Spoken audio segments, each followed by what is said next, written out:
नमस्ते, मैं माइक हूं और इस वीडियो में मैं आपको दिखाऊंगा कि इंटरनेट के सबसे शक्तिशाली टूल्स में से एक का उपयोग करके ई कॉमर्स की शुरुआत कैसे करें। और सिर्फ आपको बताने के बजाय मैं इस वीडियो में एक प्रोफेशनल ई कॉमर्स वेबसाइट बनाकर दिखाऊंगा। तो आप एक एक क्लिक करके मेरे साथ फॉलो कर सकते हैं और अंत में आपके पास भी एक वेबसाइट हो सकती है। और यह तरीका लगभग किसी भी प्रकार के व्यवसाय के लिए काम करता है। तो अगर आप ऑनलाइन रिटेल बेचना चाहते हैं, घर पर बनाई गई चीजें ऑनलाइन बेचना चाहते हैं और एटसी का उपयोग नहीं करना चाहते, डिजिटल प्रोडक्ट्स बेचना चाहते हैं या फिर ड्रॉप शिपिंग भी करना चाहते हैं, तो इस तरीके के कई फायदे हैं। इंटरनेट के सबसे शक्तिशाली टूल्स में से एक होने के बावजूद यह हैरान करने वाला सस्ता भी है और शॉपिफाई की तुलना में लगभग 90% कम लागत में उपलब्ध है। फिर भी हम एक साधारण ड्रैग एंड ड्रॉप एडिटर का उपयोग करके वेबसाइट बनाएंगे और हम मुफ्त में इस्तेमाल किए जा सकने वाले ढेर सारे टेम्पलेट्स में से चुनकर शुरुआत कर सकते हैं। इस वीडियो में हम जिस टूल का इस्तेमाल करेंगे उसका नाम है वर्डप्रेस और हम अपने स्टोर को एक प्लगइन जिसका नाम वूकॉमर्स है उसके जरिए मैनेज करेंगे। जैसा कि मैंने बताया, इसे इस तरीके से करने के कई फायदे हैं, जिनमें कम शुरुआती लागत, टेम्पलेट्स की बड़ी लाइब्रेरी, उन्नत ब्लॉगिंग क्षमताएं, तेज लोड स्पीड जिससे आप वास्तव में गूगल पर रैंक कर सकते हैं, और निश्चित रूप से हजारों प्लगइन्स और इंटीग्रेशंस के साथ अत्यधिक बहुपरता शामिल है। अब शुरू करने से पहले मैं आपको जल्दी से 30 सेकंड में इसका एक संक्षिप्त अवलोकन देना चाहता हूं कि यह कैसे काम करता है। तो वास्तव में 3 मुख्य स्तर होते हैं। पहला स्तर वह है जिसे मैं नींव कहना पसंद करता हूं। यह आपकी आधारशिला होगी, इसी पर सब कुछ बनाया जाता है और यह आपकी होस्टिंग होगी। यहीं आपकी वेबसाइट सेव रहती है, यहीं आपका डोमेन होता है और वास्तव में यही इस वीडियो में हमारी एकमात्र खर्च होगी, असल में मुख्य खर्च। फिर आपके भवन की मुख्य संरचना होती है। यह वर्डप्रेस होगा जो एक कंटेंट मैनेजमेंट सिस्टम है, यानी CMS। और वर्डप्रेस हमें अलग अलग प्लगइन्स लेने, अपने कंटेंट को मैनेज करने और मूल रूप से वह सब कुछ करने की सुविधा देगा जो हम इस वीडियो में मुफ्त में करने वाले हैं। WordPress.org का इस्तेमाल पूरी तरह से मुफ्त है और मैं आपको इस वीडियो में इसे सेटअप करना भी सिखाऊंगा। और फिर इसके ऊपर आती हैं डिटेल्स, खिड़कियां, कारपेट, सजावट आदि। ये वे प्लगइन्स होंगे जिन्हें हम अपनी वेबसाइट पर जोड़ सकते हैं। इनमें सबसे मुख्य प्लगइन निश्चित रूप से वूकॉमर्स होगा, जिसे हम अपने इन्वेंट्री, शिपिंग, कीमतें और अपने सभी प्रोडक्ट से जुड़ी चीजों को मैनेज करने के लिए इस्तेमाल करेंगे। तो ये सब कहने के बाद अब मैं अपने लैपटॉप की ओर बढ़ता हूं। सबसे पहली चीज जो हमें करनी है वह है centralmedia.com/hostinger पर जाना। आप या तो डिस्क्रिप्शन के सबसे ऊपर दिए गए लिंक को कॉपी कर सकते हैं, आप डिस्क्रिप्शन के ऊपर वाले लिंक पर क्लिक करके उसे नए टैब में खोल सकते हैं, या फिर जाहिर है आप इसे अपने ब्राउजर में टाइप भी कर सकते हैं, जैसा कि मैं अभी करने जा रहा हूं। और ये एक एफिलिएट डिस्काउंट लिंक है, तो मैं आपको दिखाऊंगा कि होस्टिंगर पर अतिरिक्त 10% की छूट कैसे पाएं। और ये वास्तव में चैनल को सपोर्ट करने में भी मदद करता है, वो भी आपके लिए बिना किसी अतिरिक्त लागत के। तो हमारे पास कोई ऑनलाइन कोर्स नहीं है, यहाँ कोई अपसेल्स नहीं है। इस पूरे ट्यूटोरियल में दी गई सारी जानकारी पूरी तरह से मुफ्त है, जिसे सिर्फ एफिलिएट लिंक से फंड किया गया है। तो ये सब कहने के बाद हम शुरुआत करेंगे सेंट्रल मीडिया यानी centralmedia.com/hostinger पर जाकर। होस्टिंगर, और इससे आप एक ऐसे पेज पर पहुंचेंगे जो कुछ इस तरह दिखता है। अगर ये थोड़ा अलग दिखे तो घबराएं नहीं, समय के साथ इन चीजों में अलग अलग तस्वीरों के साथ बदलाव आते रहते हैं, लेकिन ऊपर कहीं आपको वर्डप्रेस दिखाई देना चाहिए। यदि हम वहां ड्रॉप डाउन पर क्लिक करते हैं तो आप कह सकते हैं वूकॉमर्स के लिए होस्टिंग। मैं उस पर क्लिक करने जा रहा हूं। ये कोई बहुत बड़ा फर्क नहीं है, लेकिन जब हम वास्तव में सेटअप कर रहे होते हैं तो उस पर क्लिक करने से हमें थोड़ी मदद मिलती है। हम स्टार्ट नाउ पर क्लिक कर सकते हैं और आप देखेंगे कि हमें 3 फ्री प्रति माह और 3 अतिरिक्त महीने मुफ्त मिल रहे हैं। लेकिन मैं आपको 1 सेकंड में इससे भी बेहतर छूट पाने का तरीका दिखाऊंगा। और हमारे पास 3 अलग अलग प्लान हैं। ज्यादातर स्टोर्स के लिए जो शुरुआत कर रहे हैं, बेसिक बिजनेस प्लान बिल्कुल उपयुक्त रहेगा। अगर आप ऐसी चीजें चाहते हैं जैसे कि कई third party stock management, order fulfilling, invoicing software वगैरह, तो शायद मिडिल टियर पर जाना समझदारी होगी। हम बाद में कभी भी अपग्रेड कर सकते हैं। मैं यहां बेस प्लान से शुरू करने जा रहा हूं, तो मैं चूज प्लान पर क्लिक करूंगा और अब हम चुन सकते हैं कि हमें यह प्लान कितने समय के लिए चाहिए। जितने लंबे समय के लिए आप चुनेंगे उतनी ही ज्यादा बचत करेंगे और यह वास्तव में कम कीमत पर रिन्यू भी होगा। तो अगर आप 1 महीने का देखें तो सबसे पहले मैं बिल्कुल भी इसकी सिफारिश नहीं करता। इसमें आपको $40 के साथ साथ $5 का सेटअप शुल्क भी देना होगा, इसलिए कम से कम 12 महीने का प्लान लेना वाकई फायदेमंद है, जिसमें प्रति माह $3.99 खर्च होगा। अगर आप 48 महीने का प्लान लेते हैं तो आप हर महीने 50 सेंट बचा सकते हैं। लेकिन जैसा कि मैंने कहा, अगर आप 48 महीने का विकल्प चुनते हैं तो रिन्यूअल की लागत थोड़ी कम होगी और इसी विकल्प को मैं इस वीडियो में चुनने वाला हूं।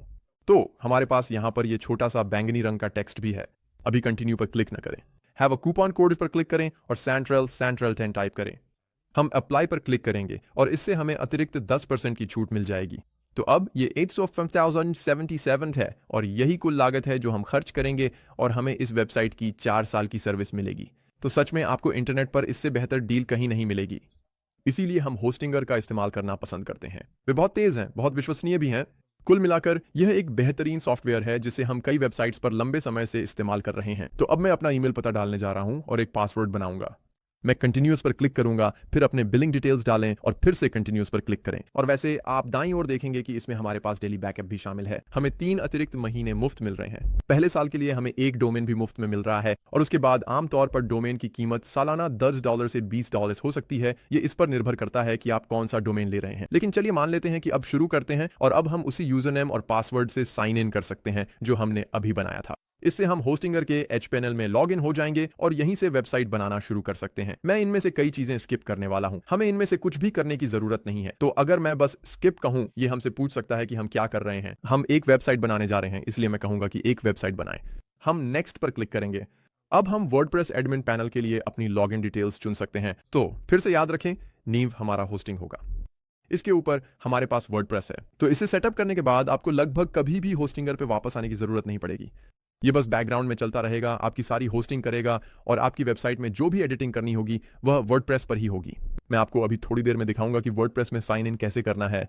हम ये सुनिश्चित करेंगे कि हमारे पास पासवर्ड हो। डिफॉल्ट रूप से वे पासवर्ड सुझाते हैं, तो अगर आप नेक्स्ट पर क्लिक करते हैं तो हो सकता है कि आपको पासवर्ड पता ना हो। मैं सलाह दूंगा कि आप खुद पासवर्ड चुनें और यहीं टाइप करें। हम नेक्स्ट पर क्लिक करेंगे। यहाँ वे आपको AI के साथ वेबसाइट बनाने के लिए प्रेरित करना चाहते हैं। मैं सच में इसके खिलाफ सलाह दूंगा। होस्टिंगर कुछ प्री बिल्ट टेम्पलेट्स और थीम्स भी ऑफर करता है, लेकिन मैं वास्तव में एक खाली साइट ही बनाऊंगा। आप देख सकते हैं, क्रिएट अ ब्लैंक साइट, और हम अपनी खुद की थीम, अपना खुद का टेम्पलेट चुनेंगे। वीडियो में आगे चलकर मैं आपको दिखाऊंगा कि ये कैसे करना है। अब हम अपना डोमेन नाम चुन सकते हैं। तो मैं ग्रेस ओब्रीन आर्ट चुनने जा रहा हूँ। ये वास्तव में एक स्टोर है जिसे मेरी बहन सेट कर रही है। वो कुछ आर्ट बेच रही है, तो मैंने कहा, जानती हो क्या, मैं वैसे भी ये वीडियो बना रहा हूँ, तो क्यों ना तुम्हारी ऑनलाइन स्टोर भी सेट कर दूं और ये सब सेटअप कर दूं। तो $16.99 वार्षिक लागत होगी। जैसा कि मैंने कहा, $10 से $20 के बीच डोमेन के लिए बहुत सामान्य लागत है। ये वार्षिक है, ये मासिक नहीं है। लेकिन पहले साल के लिए ये $0 है, क्योंकि हमने 1 महीने वाला प्लान नहीं लिया।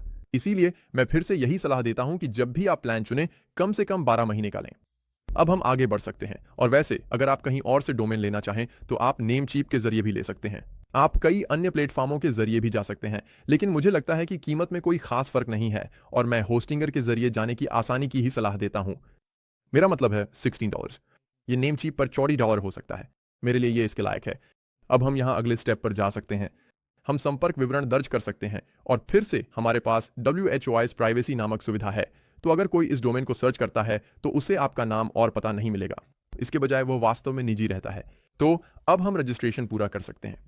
हम अपना डोमेन रजिस्ट्रेशन पूरा कर रहे हैं और निश्चित रूप से आपको अपनी ईमेल पर जाकर अपना ईमेल पता सत्यापित करना होगा। आमतौर पर वे आपको यह करने के लिए 7 दिन का समय देते हैं। तो मेरी वेरिफिकेशन, जैसा कि आप देख सकते हैं, ईमेल सफलतापूर्वक सत्यापित हो गया है। मैंने बस अपनी ईमेल में दिए गए बटन पर क्लिक किया। यह सुनिश्चित करें कि आप यह पहले 7 दिनों के भीतर कर लें। अब इस टैब को बंद करते हैं। यहीं पर हमने छोड़ा था। ये कुछ इस तरह दिखना चाहिए। आपका लक्षित दर्शक कहां है। आप वास्तव में चुन सकते हैं कि आप कौन से सर्वर का उपयोग करेंगे, कौन से डेटा सेंटर का चयन करेंगे। तो मेरे लिए मुझे लगता है कि नॉर्थ ईस्ट सबसे उपयुक्त रहेगा, क्योंकि ये पेंसिल्वेनिया में स्थित है। तो मैं नेक्स्ट पे क्लिक करूंगा। लेकिन निश्चित रूप से, जैसा कि आपने देखा, दुनिया भर में कई विकल्प थे। तो अब ये हमारे लिए अपने आप वर्डप्रेस इंस्टॉल करने जा रहा है। हमारी वेबसाइट पर वर्डप्रेस इंस्टॉल हो जाएगा और जैसा कि मैंने कहा, इसके बाद की सारी चीजें, ये वास्तव में हमारी होस्टिंग का आखिरी चरण है।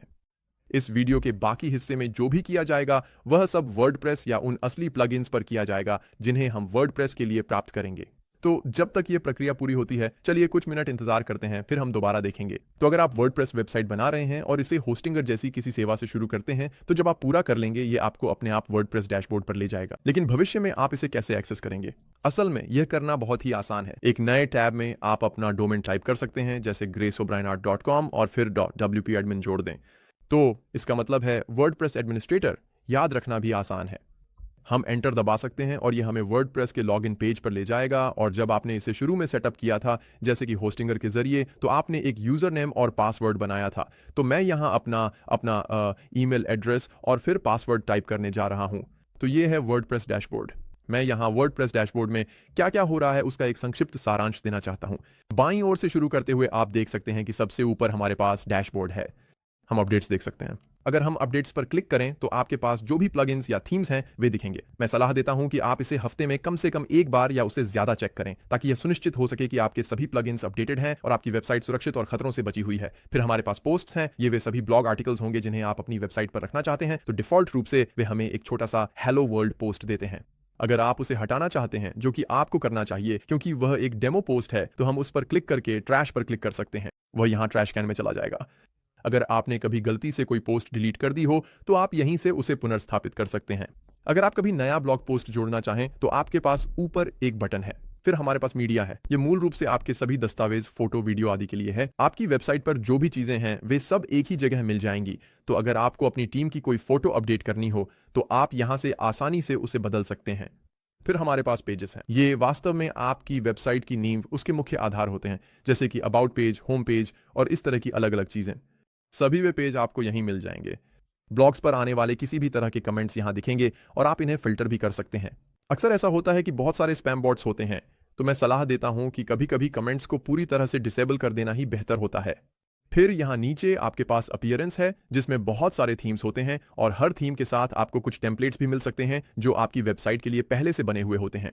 हमारे पास प्लगइन्स हैं। ये वे अतिरिक्त सॉफ्टवेयर होते हैं जिन्हें आप अपनी वेबसाइट पर एप्लीकेशन या इंटीग्रेशन के रूप में जोड़ना चाहते हैं, जैसे कि अगर आपको कोई सिक्योरिटी प्लगइन चाहिए या फॉर्म बनाने के लिए कोई प्लगइन चाहिए या फिर कोई ऐसा प्लगइन चाहिए जो इंस्टाग्राम से एनालिटिक्स के लिए कनेक्ट हो सके, तो ऐसे बहुत सारे अन्य प्लगइन्स हैं जिन्हें आप जोड़ सकते हैं और मैं इसके बारे में थोड़ी देर बाद बात करूंगा। यहाँ नीचे हमारे पास यूजर्स हैं, तो इसमें अलग अलग परमिशंस होती हैं। अगर आप कोई नया यूजर जोड़ना चाहते हैं तो आप चुन सकते हैं कि वह मूल रूप से लेखक, संपादक, एडमिनिस्ट्रेटर या कंट्रीब्यूटर होंगे और नीचे एक लिंक होगा जिसमें बताया गया है कि इन सभी भूमिकाओं का वास्तव में क्या अर्थ है। मुझे लगता है कि डिफॉल्ट रूप से आपका अकाउंट एडमिनिस्ट्रेटर होगा, तो ध्यान रखें कि आप किसे एडमिन अधिकार देते हैं, क्योंकि वे भी यूजर्स को जोड़ और हटा सकते हैं। फिर हमारे पास नीचे सेटिंग्स हैं और यहाँ बहुत सारी अलग अलग सेटिंग्स हैं जिन्हें बदलने की मैं सलाह दूंगा। सबसे पहली सेटिंग आपकी साइट का टाइटल है, जो डिफॉल्ट रूप से सिर्फ आपका डोमेन होगा, लेकिन मैं इसे graceobrien.com में बदलने जा रहा हूँ। आर्ट, इसे डोमेन की जगह इस तरह बना दें। हम यहाँ साइट आइकन भी चुन सकते हैं। हम URL भी चुन सकते हैं। तो अगर आपके पास SSL है, जो कि होना चाहिए, तो सुनिश्चित करें कि ये HTTPS हो। आप ईमेल पता भी बदल सकते हैं। आप तारीख का फॉर्मेट और ऐसी कई चीजें भी बदल सकते हैं। साथ ही अगर हम परमालिंक्स पर नीचे जाएं तो आप यह भी बदल सकते हैं कि हर लिंक किस तरह से स्ट्रक्चर होगा। तो आपके domain.com कुछ रैंडम कैरेक्टर्स की जगह आप इसे / उदाहरण के लिए अपने पोस्ट का नाम रख सकते हैं, या अगर आप चाहें तो तारीख और फिर अपने ब्लॉग आर्टिकल का नाम भी रख सकते हैं। तो ये सब कहने के बाद चलिए इस वेबसाइट को यहीं से बनाना शुरू करते हैं।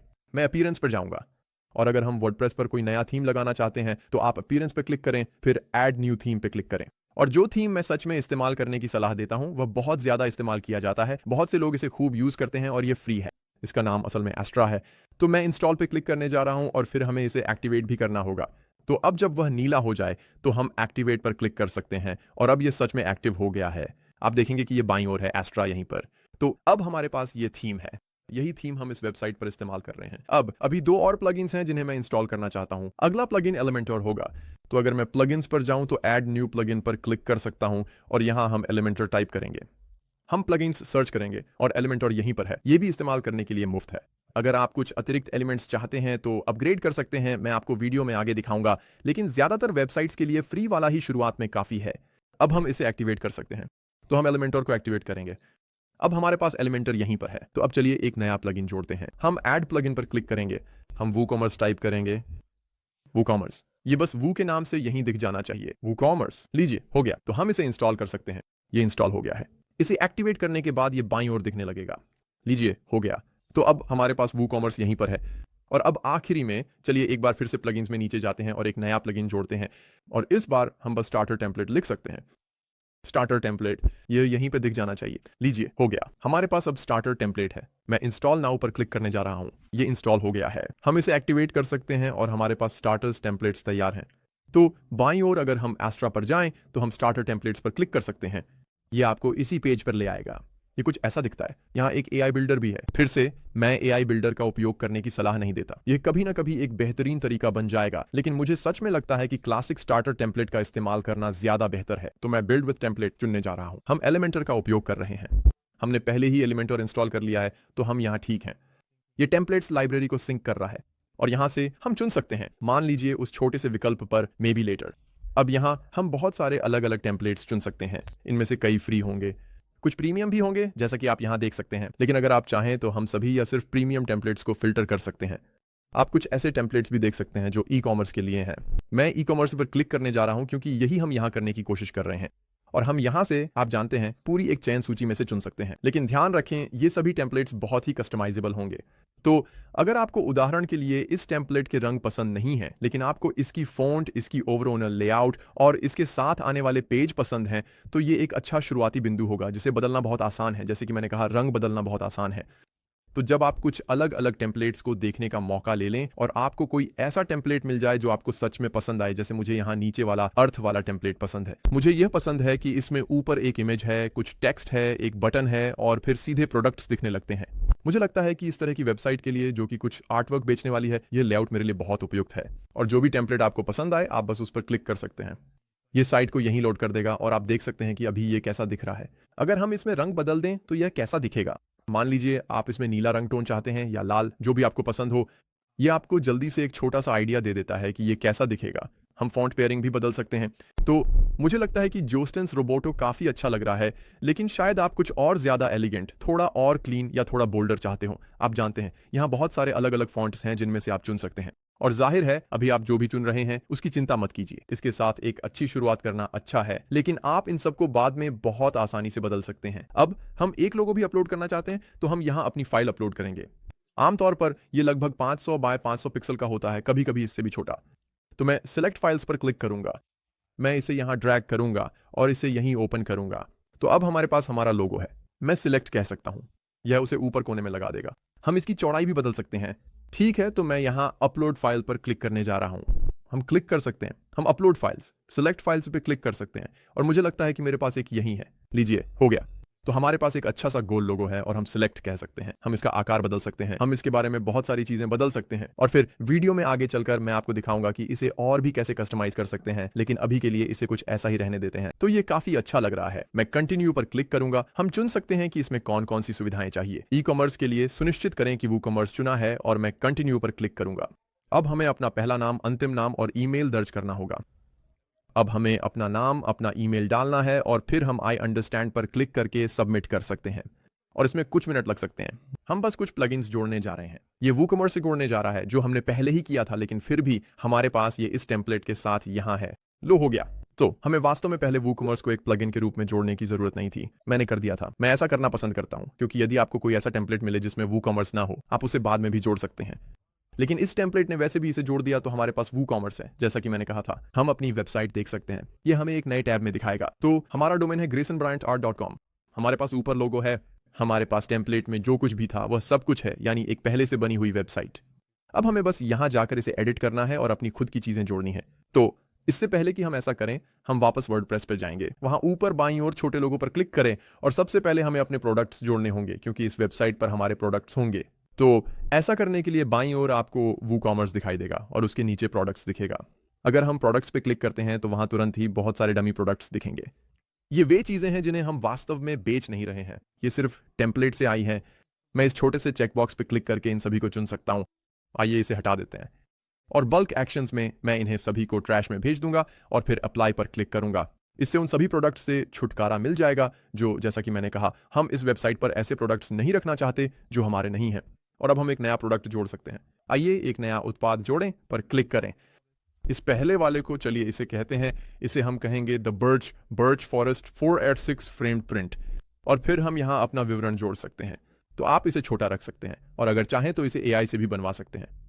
अगर आप बहुत सारे प्रोडक्ट्स बना रहे हैं और विवरण भरने की ज्यादा परवाह नहीं करते, तो यह आपकी वेबसाइट को जल्दी शुरू करने का अच्छा तरीका है। इसके बजाय मेरे पास कुछ टेक्स्ट है जिसे मैं यहाँ कॉपी पेस्ट करना चाहूंगा। तो मेरा विवरण यहाँ है, ये पहले से फॉर्मेट किया हुआ है। मैं वास्तव में इसे सबको पैराग्राफ टेक्स्ट में बदलने जा रहा हूं और नीचे दिए गए इस एडिटर के साथ ध्यान रखें कि आप चीजें बदल सकते हैं। आप चीजों को बोल्ड कर सकते हैं, आप बेशक चीजों को उद्धरण में भी डाल सकते हैं, आप एक ब्लॉक जोड़ सकते हैं, आप इसे, आप जानते हैं, सेंटर भी कर सकते हैं, आप दाएं से सही, बाएं से सही कर सकते हैं। और एक बहुत ही महत्वपूर्ण बात जो मैं बताना पसंद करता हूं वह यह है कि आप यहाँ लिंक भी जोड़ सकते हैं। तो अगर मैं कहूँ, जैसे कि मैंने अपने दिमाग को भटकने दिया और शायद वो एक ब्लॉग आर्टिकल से लिंक होगा कि ये कैसे बनाया गया, ये पेंटिंग कैसे बनाई गई, तो मैं लिंक पे क्लिक कर सकता हूं और मैं यहाँ लिंक या URL पेस्ट कर सकता हूं जहां मैं चाहता हूं कि ये छोटा हाइपर लिंक जाए। तो अगर मैं बस उदाहरण के लिए कहूँ google.com, मैं अप्लाई पर क्लिक करूंगा और अब वह नीला हो जाएगा। और जब कोई उस पर क्लिक करेगा तो वह अपने आप उस लिंक पर चला जाएगा। अगर हमें कभी उसे एडिट करना हो तो हम यहाँ एडिटर में उस पर क्लिक करके उस लिंक को पूरी तरह से हटा सकते हैं या फिर उसे किसी और जगह लिंक कर सकते हैं। फिर नीचे स्क्रॉल करने पर हमारे पास यह विकल्प है कि यह किस प्रकार का प्रोडक्ट होने वाला है। मैं इस वीडियो में सभी तरह के प्रोडक्ट्स के बारे में बताऊंगा। पहला, निश्चित रूप से एक सिंपल प्रोडक्ट है और यह वही है जैसा आप उम्मीद करते हैं। आप एक चीज बेच रहे हैं, उसकी एक ही वेरिएशन है। ये बस एक फिजिकल प्रोडक्ट है, इसमें ज्यादा कुछ खास नहीं है। ये एक सिंपल प्रोडक्ट है। यहां ये बात समझ में आती है। तो अब हम इसकी कीमत तय करेंगे। मान लीजिए इसकी कीमत 14,199 है। मुझे वास्तव में नहीं पता कि इसकी कीमतें क्या होने वाली हैं। आप सेल प्राइस भी रख सकते हैं। तो अगर नियमित कीमत 14,199 है और अभी यह 13,999 है तो यह या तो सेल हो सकती है या फिर यह कंपेयर 8 प्राइस जैसा हो सकता है। शायद आपके प्रतियोगी जितने में बेच रहे हैं और आप जितने में बेच रहे हैं उसका अंतर दिखाने के लिए। और फिर बेशक आप यह भी तय कर सकते हैं कि सेल कब शुरू और खत्म होगी। अगर आप कोई प्रमोशन चलाना चाहते हैं तो उसके लिए शेड्यूल बना सकते हैं। हम 1 मिनट में प्रमोशंस और कूपन कोड्स के बारे में बात करेंगे। लेकिन नीचे चलते हैं तो हमारे पास इन्वेंट्री है। तो SKU क्या है? ये स्टॉक कीपिंग यूनिट है, जाहिर है। और मुझे 10,001 से शुरू करना पसंद है। 10,000, 10,001 और उसके बाद मैं बस हर चीज को नंबर कर देता हूं। मैं वहां से एक एक करके जोड़ता जाऊंगा। SKU होना अच्छा है ताकि आप अपनी इन्वेंट्री को सही से ट्रैक कर सकें और अगर आप कभी स्केल अप करते हैं तो कम से कम सब कुछ यहीं से व्यवस्थित रहेगा। तो हम इस प्रोडक्ट की मात्रा को ट्रैक कर सकते हैं। यह अपने आप किसी भी ऑनलाइन खरीदारी के लिए हो जाएगा। और आप कह सकते हैं कि अभी हमारे पास शायद 20 पीस स्टॉक में हैं और अगर आपके पास ये खत्म हो जाए तो क्या आप बैक ऑर्डर की अनुमति देते हैं? मैं कहूंगा नहीं। तो हम बस कह सकते हैं कि स्टॉक खत्म है, क्षमा करें। लेकिन अगर आपके लिए इन्हें और प्रिंट करना बहुत आसान है तो आप बैक ऑर्डर की अनुमति दे सकते हैं और ग्राहक को सूचित कर सकते हैं। या अगर यह वाकई बहुत तेज है तो आप इसकी अनुमति दे सकते हैं और फिर जाहिर है आप उसी दिन उन्हें प्रिंट कर लेंगे और भेज देंगे। आप एक ऑर्डर पर एक की सीमा भी लगा सकते हैं। मैं ज्यादातर उत्पादों के लिए ऐसा करने की सलाह नहीं देता, लेकिन कुछ उत्पाद ऐसे हो सकते हैं जिनके लिए आपको कानूनी कारणों या किसी और वजह से ऐसा करना पड़ सकता है। हमारे पास यहां नीचे शिपिंग का विकल्प है। हम बाद में शिपिंग सेटअप करेंगे, लेकिन चलिए पहले इसका वजन और आयाम सेट करते हैं। तो मान लीजिए इसका वजन लगभग 0.2 पाउंड है। आकार होगा जैसे 7 इंच बाई 5 इंच और ऊंचाई शायद 1 इंच। और हम इसे ऐसे ही सेटअप छोड़ सकते हैं। तो लिंक्ड प्रोडक्ट्स में हमारे पास अपसेल्स और क्रॉस सेल्स हैं। इन दोनों के बीच बहुत सूक्ष्म अंतर है, लेकिन यह बहुत महत्वपूर्ण है। अपसेल एक अलग प्रोडक्ट होता है जिसे आप इस प्रोडक्ट की जगह सुझा सकते हैं। तो उदाहरण के लिए अगर यह iPhone 16 है तो शायद एक अपसेल होगा, अरे क्या आप iPhone 16 Pro लेना चाहेंगे? और ये थोड़ा महंगा होगा, लेकिन आप इसे यहीं प्रमोट कर रहे हैं ताकि कोई कह सके, अरे पता है क्या, असल में मुझे वही चाहिए। और क्रॉस सेल्स वे चीजें होंगी जो इस प्रोडक्ट के साथ अतिरिक्त रूप से ली जा सकती हैं, जैसे कोई अच्छा एक्सेसरी। उदाहरण के लिए अगर आप iPhone 16 खरीद रहे हैं तो शायद ये पूछा जाए, अरे क्या आप कुछ एयरपॉड्स लेना चाहेंगे? ये एक अच्छा क्रॉस सेल होगा। अभी हमारे पास कुछ भी नहीं है, ये हमारा पहला प्रोडक्ट है, तो मैं अभी इसे नहीं जोड़ूंगा। और फिर हमारे पास एट्रीब्यूट्स हैं। ये तब होगा जब आपके पास अलग अलग लंबाई या वजन या अलग अलग साइज हों। अगर यह एक टी शर्ट है उदाहरण के लिए तो आप उसे यहीं जोड़ सकते हैं। इस वाले के लिए मैं साइज को 4/6 ही कहूंगा, तो इसमें अलग अलग साइज नहीं होंगे। लेकिन प्रोडक्ट के अगले वर्जन में मैं अलग अलग साइज रखूंगा और आपको दिखाऊंगा कि वह कैसे करना है। यहाँ नीचे कुछ एडवांस्ड ऑप्शंस हैं और आप और भी विकल्प पा सकते हैं, जैसा कि मैंने कहा अन्य प्लगइन्स लेकर। आमतौर पर वर्डप्रेस के साथ आप बहुत कुछ कर सकते हैं, लेकिन फिलहाल मुझे लगता है कि यह एक बहुत अच्छा शुरुआत है। अब स्लग ये होने वाला है। याद है हमारा डोमेन graceobrianarty.com है। फिर हमारे पास / होगा और उसके बाद इसका नाम क्या होगा, ये प्रोडक्ट क्या होने वाला है। तो मैं इसे द बर्च फॉरेस्ट कहूंगा और ये बस graceobrianart.com.thebirchforest होगा और ये आपको सीधे इसी प्रोडक्ट पेज पर ले आएगा। तो मैं कहूंगा कि एक सिंपल URL स्लग बनाना वाकई अच्छा और फायदेमंद है। और फिर यहां नीचे अगर आप चाहें तो प्रोडक्ट की शॉर्ट डिस्क्रिप्शन भी डाल सकते हैं। मैं बस वही चीजें कॉपी कर रहा हूं जो हमने ऊपर लिखी थी और उन्हें यहां नीचे पेस्ट कर दूंगा। यही वह चीज होगी जो गूगल में दिखाई देगी। हम इसके बारे में और फिर से मैं इस वीडियो में आगे चलकर और विस्तार से बताऊंगा कि अपनी सर्च इंजन ऑप्टिमाइजेशन कैसे सेट करें। लेकिन फिलहाल यही मूल रूप से वह चीज होगी जो गूगल पर दिखाई देगी और जैसा कि मैंने कहा मैं इसे थोड़ी देर बाद समझाऊंगा। तो अब दाईं ओर हम कुछ प्रोडक्ट इमेजेस जोड़ सकते हैं। बिल्कुल, अगर आप चाहें तो डिस्क्रिप्शन में भी मीडिया जोड़ सकते हैं, लेकिन मैं आपको यही सलाह दूंगा कि आप यहां पर एक प्रोडक्ट गैलरी बनाएं। तो मैं सबसे पहले सेट प्रोडक्ट इमेज पर क्लिक करने जा रहा हूं और प्रोडक्ट इमेज के लिए मैं एक फाइल अपलोड करूंगा। ये फाइल बस खुद पेंटिंग की है। हम इसके लिए कुछ ऑल्ट टेक्स्ट भी जोड़ सकते हैं। तो ऑल्ट टेक्स्ट मूल रूप से ये बताने का तरीका है कि गूगल जैसे सर्च इंजन असल में ये जान सकें कि ये इमेज क्या है। तो अगर कोई भी कभी इस इमेज को सर्च करता है तो आप चाहेंगे कि इसमें ये टेक्स्ट जरूर हो ताकि आप जानते हैं ये सर्च इंजन या किसी भी सामान्य सर्च में आसानी से मिल सके। तो टाइटल मैं इसे बर्च फॉरेस्ट 2024 कहने जा रहा हूं। कैप्शन हम उसे भी वहीं रखेंगे। डिस्क्रिप्शन मैं यहां एक छोटा सा विवरण जोड़ने जा रहा हूं ताकि अगर हमें इसे और इस्तेमाल करना हो तो कर सकें। मैं इस विवरण को यहां कॉपी और पेस्ट कर दूंगा और हम प्रोडक्ट इमेज सेट कर सकते हैं। लीजिए हो गया, अब हमारे पास प्रोडक्ट इमेज है। आप एक गैलरी भी बना सकते हैं। तो अगर मैं प्रोडक्ट गैलरी जोड़ना चाहता हूं तो बस क्लिक करूंगा, यहां क्लिक करूंगा और प्रोडक्ट गैलरी इमेजेस जोड़ूंगा। मैं कुछ फाइल्स अपलोड करने जा रहा हूं और चलिए यहां 2 फाइल्स ड्रैग और ड्रॉप कर देते हैं। ये बस कुछ मॉकअप्स हैं जो मैंने कैनवा में जल्दी से बना लिए थे। जाहिर है अगर आपके पास इसकी असली तस्वीरें होती, जैसे कि अलग अलग सेटिंग्स में अलग अलग फ्रेम्स के साथ, तो वो और भी बेहतर होता। लेकिन ईमानदारी से कहूं तो अभी के लिए ये भी काफी अच्छा काम कर रहा है। तो मैंने गैलरी के लिए 3 इमेजेस चुनी है। मैं कहूंगा कि इन तीनों को गैलरी में जोड़ दें। लीजिए हो गया। अब हमारे पास यहाँ इस गैलरी के लिए 3 इमेजेस हैं और हम इन्हें बाएं या दाएं क्लिक और ड्रैग करके गैलरी की व्यवस्था बदल सकते हैं। तो शायद मैं चाहता हूं कि सबसे पहले वही वाली दिखे। फिर हम कैटेगरीज जोड़ सकते हैं। अगर हम कोई नई कैटेगरी जोड़ना चाहें तो हो सकता है ये पोस्ट कार्ड्स हों या फिर ये पोस्टर्स हों, या फिर आप यहां एक नई कैटेगरी भी जोड़ सकते हैं या किसी और चीज की सब कैटेगरी बना सकते हैं। अगर आप इसे पेरेंट कैटेगरी के रूप में रखना चाहते हैं या जैसे कि पोस्टर्स के अंतर्गत रखना चाहते हैं, शायद आपके पास मैट या ग्लॉसी पोस्टर्स जैसी कोई चीज हो, तो मैं इसे इन 2 कैटेगरीज पे ही छोड़ने वाला हूं। हम यहां टैग्स भी जोड़ सकते हैं। अगर आपके पास ब्रांड है तो यहां विशेष ब्रांड जोड़ सकते हैं। ये तब काम आता है जब आप रिटेल का काम कर रहे हो। पूरा होने पर आप इसे प्रीव्यू कर सकते हैं। तो अगर मैं बस क्लिक करूं, अगर मैं कमांड दबाकर प्रीव्यू पे क्लिक करूं तो ये मुझे पेज दिखाएगा। ये कुछ ऐसा दिखेगा। मुझे लगता है कि ये एक काफी साफ सुथरा पेज है। अच्छा सा छोटा गैलरी सेक्शन है। आप देख सकते हैं कि ये असल में वहां कैसा दिखता है। ये दिखाता है, आप जानते हैं, उस टेक्स्ट के साथ जो फॉन्ट हमने चुना था। मुझे लगता है कि ये बहुत अच्छा लग रहा है, जबकि अब तक हमने लगभग कुछ भी नहीं किया है। तो मैं इसे बंद कर रहा हूं और हम पब्लिश पे क्लिक करेंगे। आप चाहें तो इसे ड्राफ्ट के रूप में भी सेव कर सकते हैं अगर आप बाद में वापस आकर इसमें कुछ और जोड़ना चाहते हैं और अभी अपने स्टोर पर प्रोडक्ट डालने के लिए तैयार नहीं है। तो लीजिए हो गया, हमारा पहला प्रोडक्ट तैयार है। बधाई हो, आप यहां तक पहुंच चुके हैं, जो शायद वेबसाइट बनाना शुरू करने वाले 90% लोगों से भी आगे है। अधिकांश लोगों की वेबसाइट इस स्तर तक पूरी भी नहीं होती। अब हम अगला प्रोडक्ट जोड़ने जा रहे हैं। मान लीजिए नया प्रोडक्ट जोड़ें और मैं आपको कुछ अलग अलग तरह के प्रोडक्ट्स दिखाना चाहता हूं। अगला प्रोडक्ट एक डिजिटल प्रोडक्ट होगा। तो अगर आप चाहें, मान लीजिए कोई पीडीएफ है, ये एक ई बुक है, शायद ये कोई म्यूजिक फाइल है या फिर कोई रॉ इमेज फाइल है जिसे कोई डेस्कटॉप वॉलपेपर के रूप में इस्तेमाल कर सकता है। मैं इसे नाम देने जा रहा हूं। मैं इसे द हिल्स डेस्कटॉप कहूंगा, इसे द हिल्स डेस्कटॉप वॉलपेपर कहूंगा। और यहां विवरण में मैं इसे पेस्ट करने जा रहा हूं और फिर से मैंने इसे एक टेक्स्ट डॉक्यूमेंट से पेस्ट किया है, तो मैं इसे यहां पैराग्राफ में बदलने जा रहा हूं। और मैं इसे इस तरह रखने जा रहा हूं। और फिर नीचे जहां हमारे पास प्रोडक्ट है, फिर से ये एक सिंपल प्रोडक्ट होगा, लेकिन इस बार ये वर्चुअल और डाउनलोडेबल होगा। तो ये एक ऐसा प्रोडक्ट होगा जिसे हम वास्तव में शिप नहीं करने वाले हैं। आप देखेंगे कि जब मैं वर्चुअल चुनता हूं तो बाईं ओर शिपिंग का विकल्प गायब हो जाता है और जब मैं डाउनलोडेबल पर क्लिक करता हूं तो ये हमें यहां फाइल जोड़ने की अनुमति देता है। तो मैं एक फाइल जोड़ने जा रहा हूं। फाइल का नाम होगा rolling hills of California wallpaper और हम फाइल चुन सकते हैं। मैं फिर से यहां अपलोड पर क्लिक करने जा रहा हूं और मैं फाइल को यहीं ड्रॉप कर दूंगा।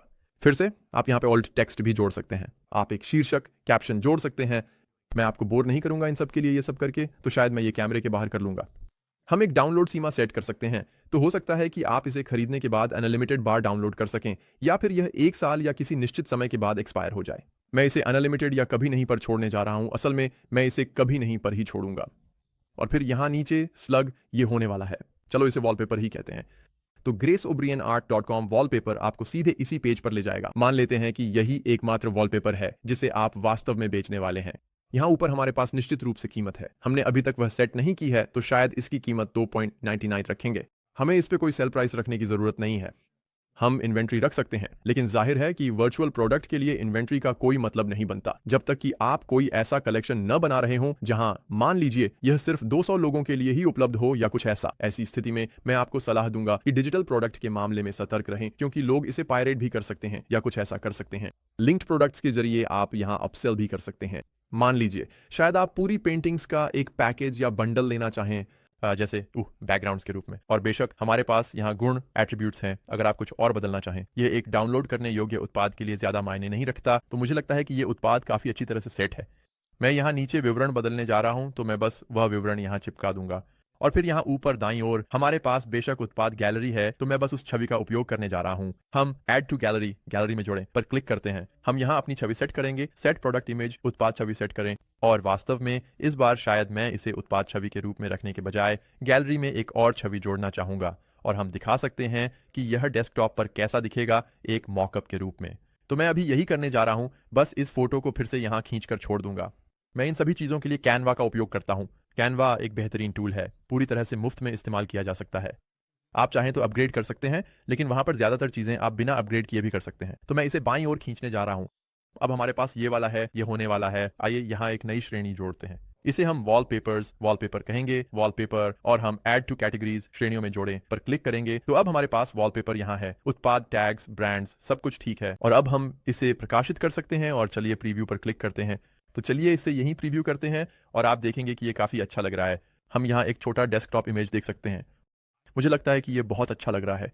असल में मैं चाहता हूं कि ये मुख्य इमेज हो, और ऐसा करने के लिए हमें यहाँ प्रोडक्ट इमेज पर वापस जाना होगा। आइए प्रोडक्ट इमेज को हटाते हैं, तो मैं इसे प्रोडक्ट इमेज के रूप में चुनूंगा। हम प्रोडक्ट इमेज सेट करेंगे। हम अपडेट पे क्लिक कर सकते हैं और अब मैं बदलावों का प्रीव्यू देख सकता हूं और आप देखेंगे, लीजिए हो गया। तो अब हमारे पास डेस्कटॉप वॉलपेपर इस पेंटिंग के साथ सेट है। मुझे लगता है कि ये बहुत अच्छा लग रहा है, पूरी तरह तैयार है। वे इसे कार्ट में जोड़ सकते हैं। हम 1 सेकंड में सेटिंग्स बदलेंगे ताकि इसे वास्तव में खरीदा जा सके, लेकिन फिलहाल मुझे लगता है कि हम यहाँ काफी प्रगति कर रहे हैं। आइए एक और प्रोडक्ट जोड़ते हैं। मैं ये शायद 2 बार और करूंगा और आपको कुछ अलग अलग प्रकार के प्रोडक्ट्स दिखाऊंगा। तो इस बार शायद हम अलग अलग वेरिएबल्स, अलग अलग साइज के प्रोडक्ट्स उपलब्ध कराना चाहेंगे। तो मैं यहाँ एक और पेंटिंग जोड़ने जा रहा हूँ। तो इस प्रोडक्ट के लिए मेरे पास पहले से ही एक विवरण है, इसका नाम है, और फिर नीचे जाहिर है, चलिए इसकी कीमत जोड़ते हैं। हम अपनी इन्वेंट्री जोड़ सकते हैं।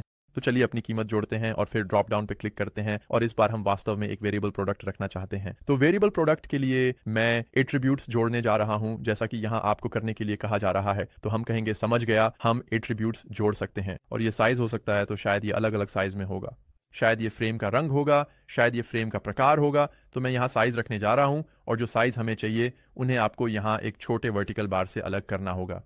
तो मैं लिखूंगा 4x6, शायद 8x10, और आप जानते हैं शायद एक बड़ा वाला जैसे 20x28। तो अब हमारे पास ये एट्रीब्यूट है, मैं इसे सेव कर सकता हूँ और फिर हम शायद एक और भी जोड़ सकते हैं। तो ये, और अब अगर हम एक और जोड़ना चाहें, मान लीजिए ये फ्रेम होने वाला है, तो हम कह सकते हैं फ्रेम मटेरियल, और हमारे पास वुड हो सकता है, वुड, या फिर हमारे पास प्लास्टिक हो सकता है। एट्रीब्यूट सेव करें और अब हमारे पास वह है। तो हमारे पास इस प्रोडक्ट के कई अलग अलग वेरिएशंस हैं। आपके पास अलग अलग साइज हैं, आपके पास अलग अलग फ्रेम हैं, और इन दोनों का संयोजन भी है।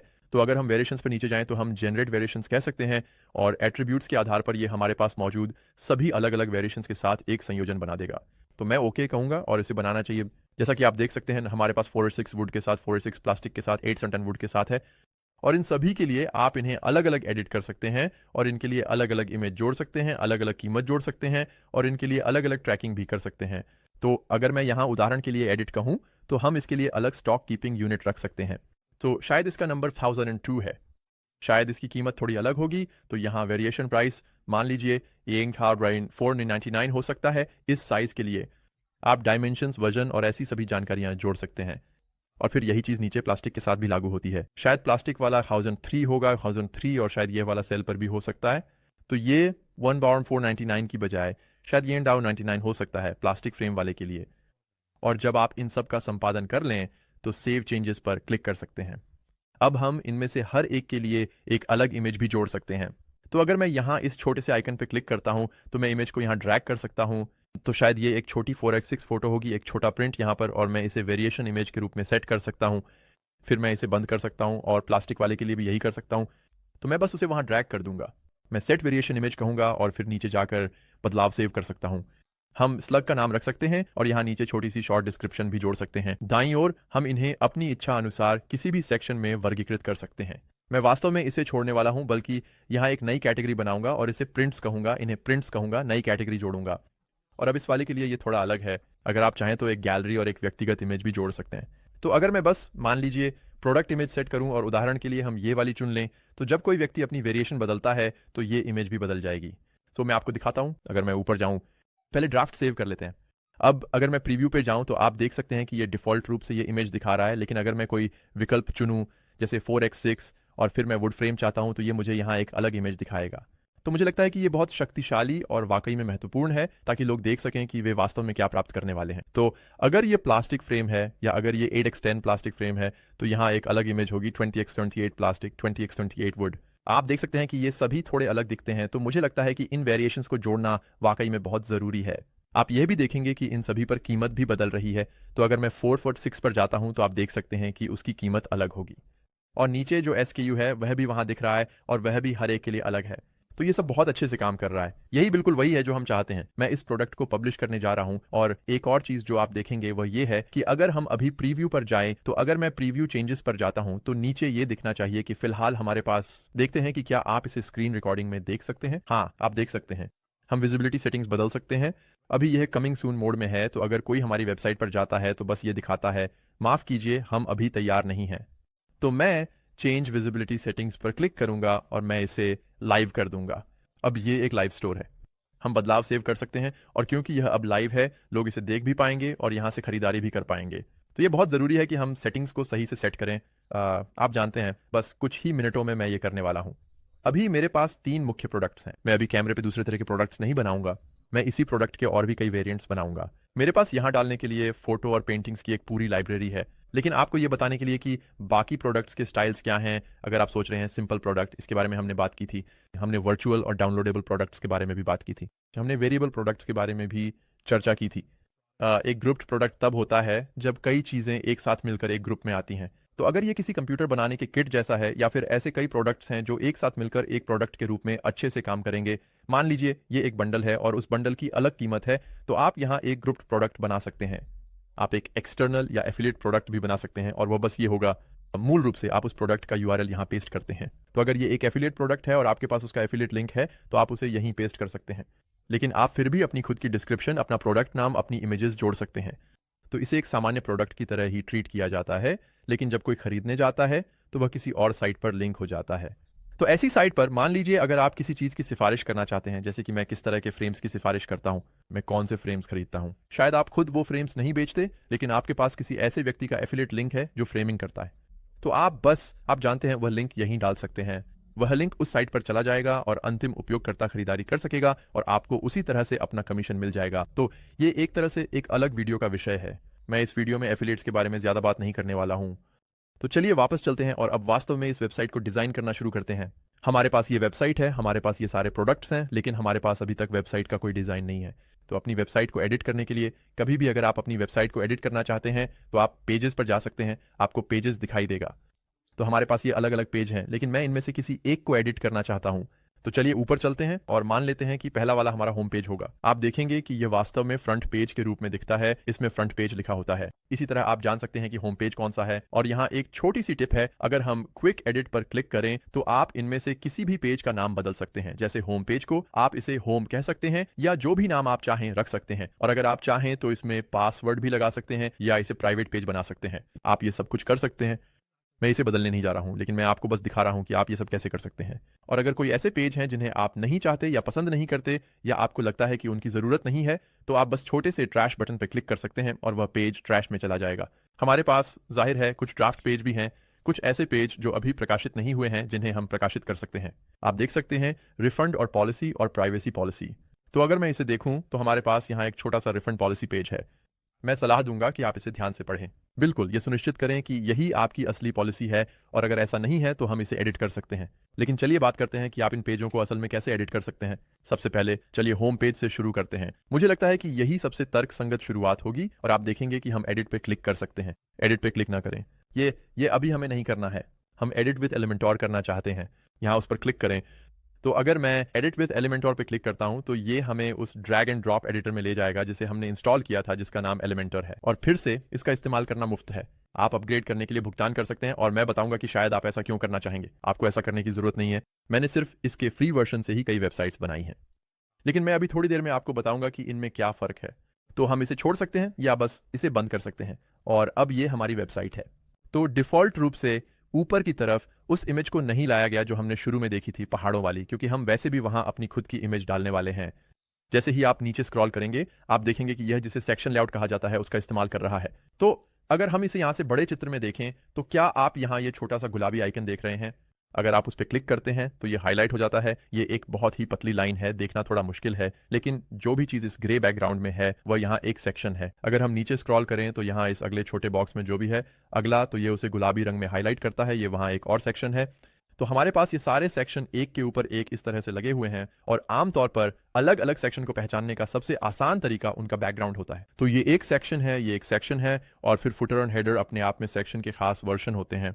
किसी भी सेक्शन के अंदर आप अलग अलग कॉलम, अलग अलग रो, अलग अलग कंटेनर और निश्चित रूप से अलग अलग एलिमेंट्स रख सकते हैं। तो ये एक अच्छा उदाहरण है, ये वाला यहाँ आप देख सकते हैं कि अगर मैं इस पे क्लिक करता हूं तो ये पूरे सेक्शन को हाईलाइट कर देता है। तो यहाँ नीचे जो भी सफेद रंग में है वह सब कुछ इसमें शामिल है, और ऊपर की तरफ हमारे पास यहाँ एक कंटेनर है। तो इस कंटेनर में ऊपर की तरफ एक छोटा सा टेक्स्ट ब्लॉक है।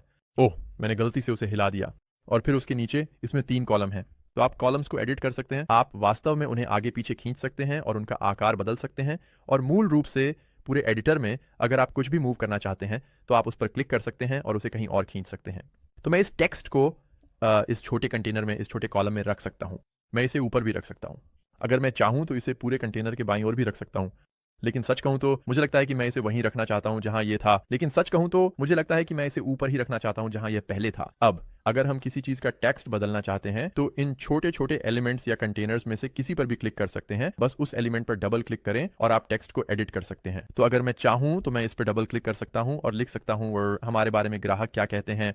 और निश्चित रूप से आप चीजों को हाईलाइट कर सकते हैं, उन्हें बोल्ड बना सकते हैं, उन्हें अंडरलाइन कर सकते हैं, जो भी आप करना चाहें। इस तरह की बेसिक स्टाइलिंग बदल सकते हैं। लेकिन ये तो बस शुरुआत है कि हम इसे कैसे एडिट करने वाले हैं। हम जो बहुत कुछ करने वाले हैं वह यहाँ बाईं ओर है। तो चलिए सबसे ऊपर वाले पहले कंटेनर से शुरू करते हैं। अगर मैं छोटे 6 डॉट्स वाले आइकन पर क्लिक करता हूं तो ये बाईं ओर 3 कॉलम्स के साथ दिखाई देगा। यहाँ 3 अलग अलग टैब्स होंगे जिनसे आप इसे एडिट कर सकते हैं। तो आप इसका लेआउट बदल सकते हैं, इसकी ऊंचाई चौड़ाई बदल सकते हैं, आप टेक्स्ट और इमेजेस की ओरिएंटेशन बदल सकते हैं। हम इसका स्टाइल भी बदल सकते हैं और ये उस इमेज के असली रूप जैसा होगा। अगर आप उस पर कोई बैकग्राउंड या कोई लेयर लगाना चाहते हैं, और अगर आप, जैसा कि मैंने कहा, ओवरले करना या बॉर्डर या डिवाइडर बदलना चाहते हैं, और फिर एडवांस्ड में अगर आप इसके ऊपर या नीचे स्पेस रखना चाहते हैं तो वह आपका मार्जिन और पैडिंग होगा। या फिर यहाँ नीचे अगर आप रिस्पॉन्सिव में जाएं तो आप इसे टैबलेट, डेस्कटॉप या मोबाइल पर छुपा भी सकते हैं। तो अगर कोई ऐसा सेक्शन है जो डेस्कटॉप पर बहुत अच्छा दिखता है लेकिन मोबाइल पर वह बहुत ज़्यादा जगह घेर लेता है तो आप उसे टॉगल कर सकते हैं। जैसे मान लीजिए यह नीचे वाला सेक्शन, अगर मैं इस पर क्लिक करूं, एडवांस्ड में जाऊं, फिर रिस्पॉन्सिव में नीचे जाऊं तो मैं इसे मोबाइल पर छुपा सकता हूं। यहाँ सबसे ऊपर आप देख सकते हैं कि ये आपकी वेबसाइट को देखने के अलग अलग तरीके हैं, डेस्कटॉप, टैबलेट, मोबाइल। अगर मैं मोबाइल पर जाता हूं तो आप देखेंगे कि वेबसाइट वहां है लेकिन ये सब ग्रे हो गया है। इसका मतलब है कि जो भी व्यक्ति फोन पर वेबसाइट खोलेगा उसे वह हिस्सा बिल्कुल भी नहीं दिखेगा। ये सीधे ऊपर से शुरू होकर तुरंत ही इस हिस्से पर आ जाएगा। मुझे वास्तव में वह हिस्सा रखना पसंद है तो मैं उसे मोबाइल से छुपाने नहीं जा रहा हूं। लेकिन चलिए वापस डेस्कटॉप एडिटर पर चलते हैं और यहाँ ऊपर से एडिटिंग शुरू करते हैं। जैसा कि मैंने कहा, इस 6 डॉट्स वाले आइकन पर क्लिक करें, हम स्टाइल पर क्लिक करेंगे और सबसे ऊपर के बैकग्राउंड के लिए एक इमेज चुनेंगे। मैं चूज इमेज पर क्लिक करूंगा। मैं यहां से एक इमेज चुन सकता हूं। यह इमेज सबसे ऊपर लगेगी। ठीक है, यह एक अच्छा शुरुआत है, लेकिन अब हमारा टेक्स्ट पूरी तरह से अदृश्य हो जाएगा। तो अब मैं इसे एडिट करूंगा। अगर हम इस टेक्स्ट का लुक बदलना चाहते हैं तो सेक्शन की तरह ही बस टेक्स्ट पर क्लिक करें और दाईं ओर छोटे पेंसिल आइकन पर क्लिक करें। तो टेक्स्ट पर क्लिक करें, पेंसिल आइकन पर क्लिक करें और हम इस टेक्स्ट की स्टाइल बदल सकते हैं। हम टेक्स्ट का रंग चुन सकते हैं। हम ये भी चुन सकते हैं कि जब आप उस पर होवर करें तो क्या हो, और जब आपका माउस या कर्सर उस पर ना हो तो क्या हो। और हम यह भी चुन सकते हैं कि हमें शैडो, स्ट्रोक या कोई अन्य टाइपोग्राफी बदलाव चाहिए या नहीं। और ध्यान रखें, मैं सलाह दूंगा कि एक ही वेबसाइट पर बहुत ज़्यादा फॉन्ट्स न बदलें, क्योंकि जब कोई आपकी वेबसाइट विजिट करता है तो उसके कंप्यूटर को वे फॉन्ट्स लोड करने पड़ते हैं। और अगर आपके पास बहुत सारे फॉन्ट्स हैं तो उन्हें लोड होने में समय लगेगा, जिससे आपके वेबसाइट विजिटर को बहुत धीमा अनुभव मिलेगा। और साथ ही गूगल भी जानता है कि वेबसाइट्स को लोड होने में ज़्यादा समय लगता है और वे आपकी वेबसाइट की रैंकिंग को कम कर देंगे। यानी अगर आपके पास केवल 1 या 2 फॉन्ट्स होते तो आप गूगल पर जितना ऊपर रैंक कर सकते थे उतना नहीं कर पाएंगे।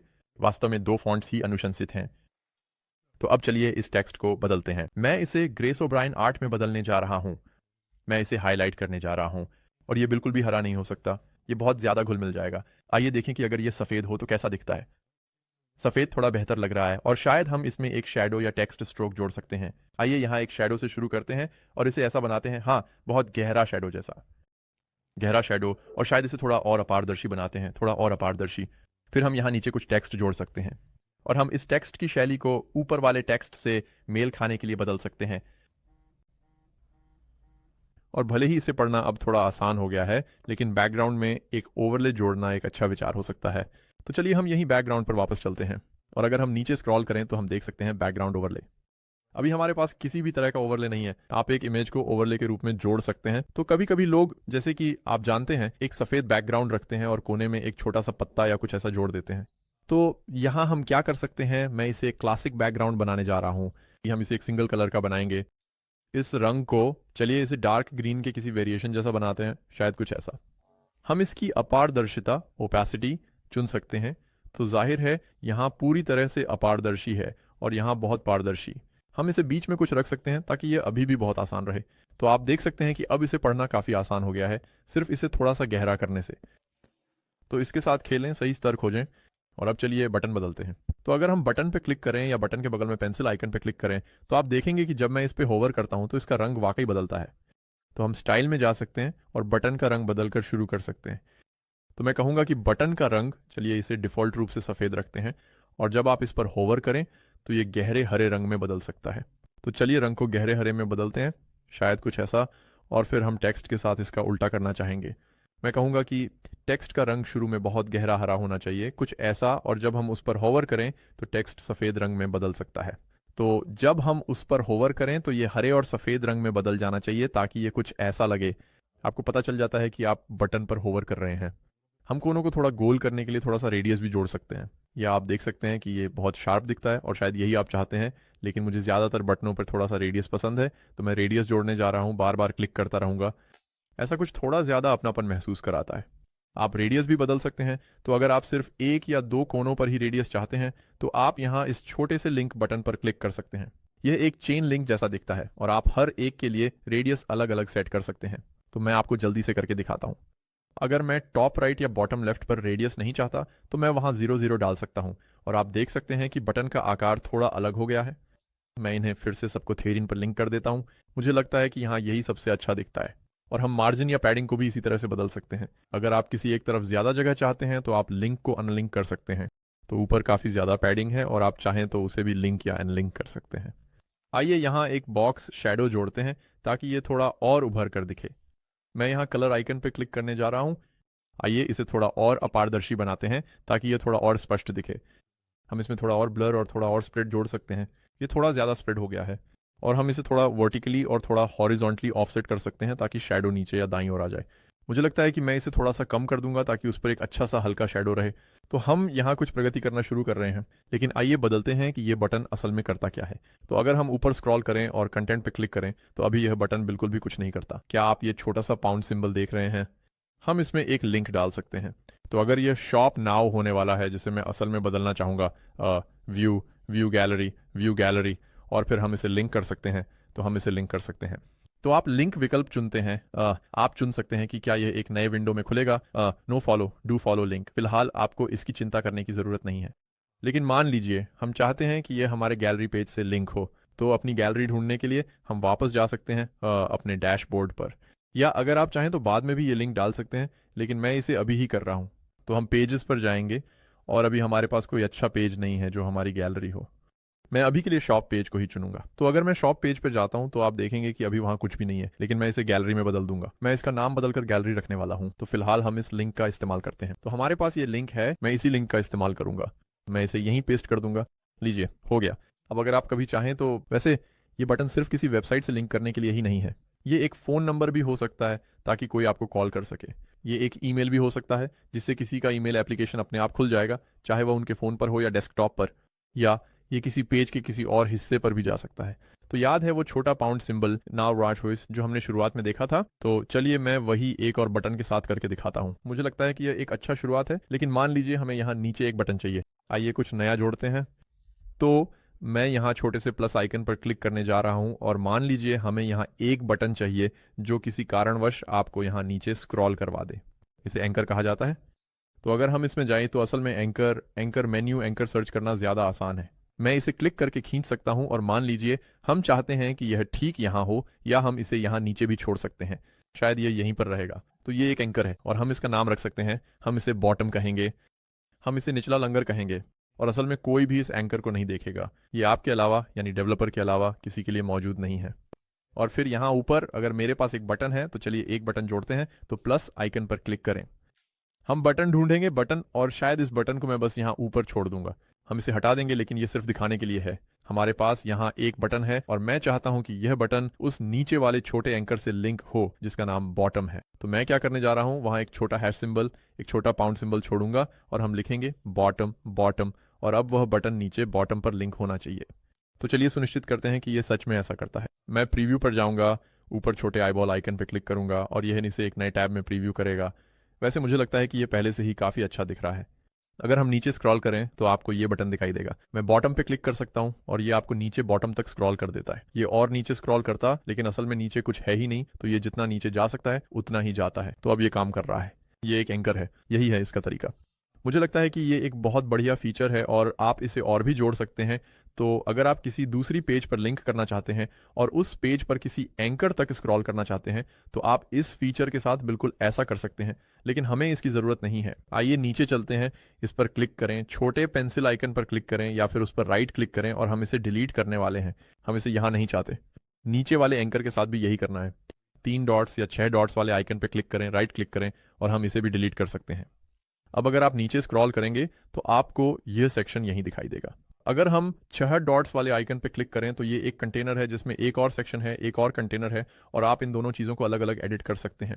एक पूरी चौड़ाई वाला होगा अगर हम उसका बैकग्राउंड बदलना चाहें, और दूसरा सिर्फ वही होगा जो ये चीज़ें बीच में असल में है।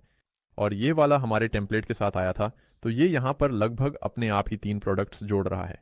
आप वहाँ एक छोटी सी सेल देख सकते हैं और ये असल में शॉर्ट कोड का इस्तेमाल कर रहा है ऐसा करने के लिए। आपको ऐसा करने की जरूरत नहीं है। अगर आप इसे किसी और तरीके से बनाना चाहते हैं तो आप प्लस आइकन पर क्लिक कर सकते हैं। इसमें बहुत सारी अलग अलग चीजें ढूंढना आसान है, जैसे अलग अलग पोस्ट्स। अगर आप ब्लॉग पोस्ट्स की बात कर रहे हैं, उदाहरण के लिए इस फॉर्मेट में अगर आप कैरोसेल रखना चाहते हैं, या अगर आप नीचे वूकॉमर्स पर क्लिक करते हैं, तो यही मैं पहले कह रहा था, जहां एलिमेंटर का इस्तेमाल करना फ्री है और आप इसके बिना भी साइट को अच्छे से बना सकते हैं। और बहुत सारे वर्कअराउंड्स हैं अगर आप चाहें, जैसे यहाँ इमेज डालना, वहां टेक्स्ट डालना और नीचे बटन डालना खरीदारी के लिए। लेकिन अगर आप अपग्रेड करते हैं तो आपके पास ऐसे विकल्प होते हैं जिनमें कुछ अलग अलग एलिमेंट्स उपलब्ध हो जाते हैं। तो यहां नीचे वूकॉमर्स वाले विकल्पों में आप प्रोडक्ट्स या प्रोडक्ट्स का आर्काइव, प्रोडक्ट इमेजेस को एक अच्छे बड़े कैरोसेल में दिखा सकते हैं। तो अगर आप ऐसा करना चाहते हैं तो अपग्रेड करना फायदेमंद हो सकता है। मैं इस वेबसाइट के लिए खास तौर पर अपग्रेड नहीं करने वाला हूं, लेकिन बस आपको पता होना चाहिए कि ये विकल्प वहीं उपलब्ध है। तो अगर आप इसे देखें, उदाहरण के लिए आप ऐसा विजिट रख सकते हैं जो आपको बहुत सारे अलग अलग प्रोडक्ट्स दिखाता है। ऊपर एक बड़ा प्रोडक्ट और नीचे कई छोटे छोटे विकल्प, और नीचे कई अलग अलग इमेजेस भी होती हैं। वैसे ये भी बदला जा सकता है। तो अगर आप इस शॉर्ट कोड को देखें, चलिए इसे 4 प्रोडक्ट्स में बदलते हैं और हम 4 कॉलम्स करेंगे। और अभी मेरे पास यहाँ केवल 3 प्रोडक्ट्स हैं, लेकिन आप आसानी से चौथा भी जोड़ सकते हैं और वह भी ऐसे ही दिखेगा। तो आप उस छोटे से कोड के साथ खेल सकते हैं, जैसा कि आप बाईं ओर देख रहे हैं। अगर आप वहीं एक और जोड़ना चाहें तो ये करने का आसान तरीका है, और ये भी आपके असली प्रोडक्ट या आपके प्रोडक्ट पेज से सारी जानकारी खींच रहा है, तो इसे ध्यान में रखें। वैसे ऊपर दाईं ओर आप चाहेंगे कि जितना हो सके उतनी बार इस पर क्लिक करें और सेव ड्राफ्ट पर क्लिक करें, ताकि यह सुनिश्चित हो सके कि अगर कुछ भी होता है तो यह अपने आप सेव हो रहा है, लेकिन आप यह सुनिश्चित करना चाहेंगे कि अगर कुछ भी हो जाए तो आपका कोई भी काम खो ना जाए। अब मेरे पास 3 बिल्कुल अलग अलग प्रोडक्ट्स हैं, लेकिन मान लीजिए आप इतने सारे अलग अलग प्रोडक्ट्स के लिए यही फॉर्मेट रखना चाहते हैं। मान लीजिए आपके पास बहुत सारी अलग अलग पेंटिंग्स या टी शर्ट डिजाइंस हैं और आप काफी सारा काम बचाना, एक जैसी प्राइसिंग और बाकी सब कुछ भी एक जैसा रखना चाहते हैं। आप बस डुप्लीकेट पर क्लिक कर सकते हैं और यह उसी जगह उस प्रोडक्ट की एक कॉपी बना देगा। ये उसे कॉपी नाम देगा और मैं इसी से एक अलग पेंटिंग, एक अलग चीज बना सकता हूँ।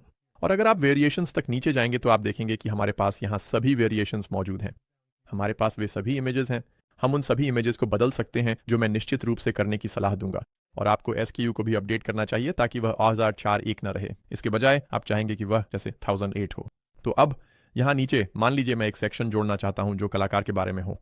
इन दोनों सेक्शनों के बीच में आप देखेंगे कि वहाँ एक छोटा सा प्लस आइकन दिखाई देता है। अगर मैं प्लस पे क्लिक करता हूँ तो ये हमें एक नया सेक्शन जोड़ने की अनुमति देगा। अब इस सेक्शन में आप फिर से प्लस पर क्लिक कर सकते हैं और ये आपको लेआउट चुनने की सुविधा देगा, चाहे आप ग्रिड चाहते हो या फ्लेक्स बॉक्स। फिर हमारे पास और भी विकल्प हैं। माफ कीजिए, मैं आपको ये फिर से दिखा देता हूँ। हम एक AI आधारित चीज भी जोड़ सकते हैं। हम अलग अलग टेम्पलेट्स का उपयोग कर सकते हैं, जैसे कि स्टार्टर टेम्पलेट्स, उदाहरण के लिए व्यक्तिगत सेक्शनों के लिए। यहाँ नीचे बहुत सारे विकल्प हैं और मैं आपको इसे देखने की सलाह देता हूं, क्योंकि अगर आपको पता है कि ये एक अबाउट मी सेक्शन है तो ये आपका बहुत समय बचा सकता है। तो शायद ये बिल्कुल ऐसा ही दिखेगा। मुझे पता है कि मैंने इसे देखा था। जैसे उदाहरण के लिए ये एक बेहतरीन उदाहरण हो सकता है कि आप इसे कैसे करना चाहेंगे, लेकिन आपको सच में ये बनाना कैसे है ये दिखाने के लिए मैं प्लस आइकन पर क्लिक करने जा रहा हूँ। तो मैं प्लस पर क्लिक करने जा रहा हूँ। आइए फ्लेक्स बॉक्स से शुरू करते हैं। मैं फ्लेक्स बॉक्स करने जा रहा हूँ और हम वहीं 2 कॉलम बनाएंगे। और आप उसे क्लिक करके खींच सकते हैं, जिससे आप बाएं से दाएं जो भी अनुपात चाहें वह तय कर सकते हैं। तो मैं इसे बाईं ओर थोड़ा चौड़ा रखने वाला हूं। तो हमारे पास यहाँ कुछ टेक्स्ट होगा और दाईं ओर एक इमेज होगी। तो चलिए प्लस आइकन पर क्लिक करते हैं। मुझे लगता है कि आप लोग अब तक इसे समझ ही गए होंगे। हमें इमेज को यहाँ क्लिक और ड्रैग करना है और फिर प्लस दबाना है। हम टेक्स्ट या टाइटल को यहाँ क्लिक और ड्रैग करेंगे और फिर उसके नीचे एक छोटा पैराग्राफ जोड़ेंगे। हम टेक्स्ट एडिटर को ठीक नीचे जोड़ेंगे। आप देख सकते हैं कि यह वहाँ एक मोटी लाइन को हाईलाइट करता है और यह उसे वहीं छोड़ देगा। और फिर शायद उसके नीचे हम एक बटन जोड़ना चाहेंगे। वहाँ नीचे एक बटन होगा, एक छोटा सा बटन, और हो गया। ठीक है, तो अभी यह थोड़ा बेतरतीब लग रहा है, लेकिन हम इसे सच में बेहतर बनाएंगे। हम इसे थोड़ा बेहतर दिखाना शुरू करेंगे। आइए शुरुआत में इमेज बदलने से करते हैं। तो बदलें, इमेज चुनें, फाइलें अपलोड करें। आइए इस इमेज को चुनते हैं। मैं इसे चुन सकता हूं। और फिर टेक्स्ट एडिटर के लिए आप बाईं ओर देख सकते हैं। आप या तो डबल क्लिक कर सकते हैं और बस, माफ कीजिए, मेरा ऐसा करने का इरादा नहीं था। आप या तो यहीं डबल क्लिक करके एडिट कर सकते हैं, या जैसा कि मुझे करना पसंद है ताकि आप गलती से चीजें न हिलाएं, जैसा कि मैंने अभी किया, वो है बाईं ओर इस छोटे से टेक्स्ट एडिटर में एडिट करना। तो मैं सब कुछ हाईलाइट करने जा रहा हूं। मैं यहां एक छोटा सा मेरे बारे में वाला टेक्स्ट पेस्ट करने जा रहा हूं। अरे, ये वास्तव में थोड़ा ज्यादा लंबा हो गया है, तो हम इसे वेबसाइट के किसी और हिस्से में इस्तेमाल करेंगे, लेकिन अभी के लिए मैं पूरा आखिरी पैराग्राफ हटा रहा हूं। तो चलिए यहाँ आखिरी पैराग्राफ हटा देते हैं। इसे डिलीट करने जा रहा हूँ। फिर भी ये थोड़ा ज़्यादा शब्दों वाला है, लेकिन ये मुझे लगता है कि ये एक अच्छी शुरुआत है। हमारे पास पूरी तरह से एक मेरे बारे में पेज होगा। तो चलिए इस बटन को नीचे उस पेज से लिंक कर देते हैं। तो हम इस पर क्लिक करेंगे और हम कहेंगे और पढ़ें, मेरे बारे में और पढ़ें। और यह मेरे बारे में पेज से लिंक करेगा, जो अगर हम वापस पेजेस में जाएं, तो मैंने अभी टैब स्विच किया, हम पेजेस में जा सकते हैं। हम अबाउट पेज पे जा सकते हैं। अगर मैं एडिट पर क्लिक करता हूं तो ये मुझे दाईं ओर अबाउट पेज का यूआरएल दिखा देगा। ठीक वहीं वो रहा। तो मैं इसे कॉपी करूंगा, कॉपी, और हम इसे यहीं पेस्ट करेंगे। यदि आप चाहें तो अधिक जानकारी के लिए या अधिक विवरण के लिए कृपया अवश्य देखें https://chrisobrienart.com about। तो अब वह लिंक, तो अब ये बटन उस पेज से लिंक करेगा। मुझे बटन में ज़्यादा बदलाव करने की ज़रूरत नहीं है, लेकिन आप लोग जानते हैं कि ये कैसे करना है। जैसा कि मैंने कहा, अगर आप स्टाइल में जाएं तो शायद मैं शुरुआत में एक रेडियस जोड़ दूं। जैसा कि ऊपर था वैसे ही यहाँ भी थीरी का वही रेडियस मैच कर दें। और हम इन सभी बटनों को एडिट कर सकते हैं। बिल्कुल, आप जानते हैं, सभी बटनों के लिए एक जैसा थीम बनाना चाहिए, जो कि सही तरीका भी है। लेकिन फिलहाल हम इस वेबसाइट को एडिट करना जारी रखते हैं। मान लीजिए इस इमेज पर मैं थोड़ा सा रेडियस जोड़ना चाहता हूं ताकि इमेज थोड़ी सॉफ्ट दिखे। अगर हम स्टाइल में जाएं तो यहाँ बॉर्डर रेडियस जोड़ सकते हैं ताकि हम इसे भी 13 रेडियस से मैच कर सकें। लीजिए, हो गया। और वैसे मैं सलाह दूंगा कि जब भी आप वेबसाइट एडिट करें तो ये देखना बहुत ज़रूरी है कि ये मोबाइल और टैबलेट पर कैसा दिखता है। लेकिन आप देख सकते हैं कि मोबाइल पर कुल मिलाकर ये काफ़ी अच्छा दिख रहा है। ये 3 अलग अलग लाइनों में सेट हो जाता है। इमेज अब भी काफ़ी अच्छी दिख रही है। ये यहाँ सभी प्रोडक्ट्स को एक एक करके स्टैक में दिखाता है, फिर उसके बाद अबाउट मी आता है। ये थोड़ा लंबा ज़रूर है, लेकिन मुझे लगता है कि ये काफ़ी अच्छा काम कर रहा है। ईमानदारी से कहूँ तो मैं चाहूँगा कि मोबाइल साइट में ये उसके ऊपर हो।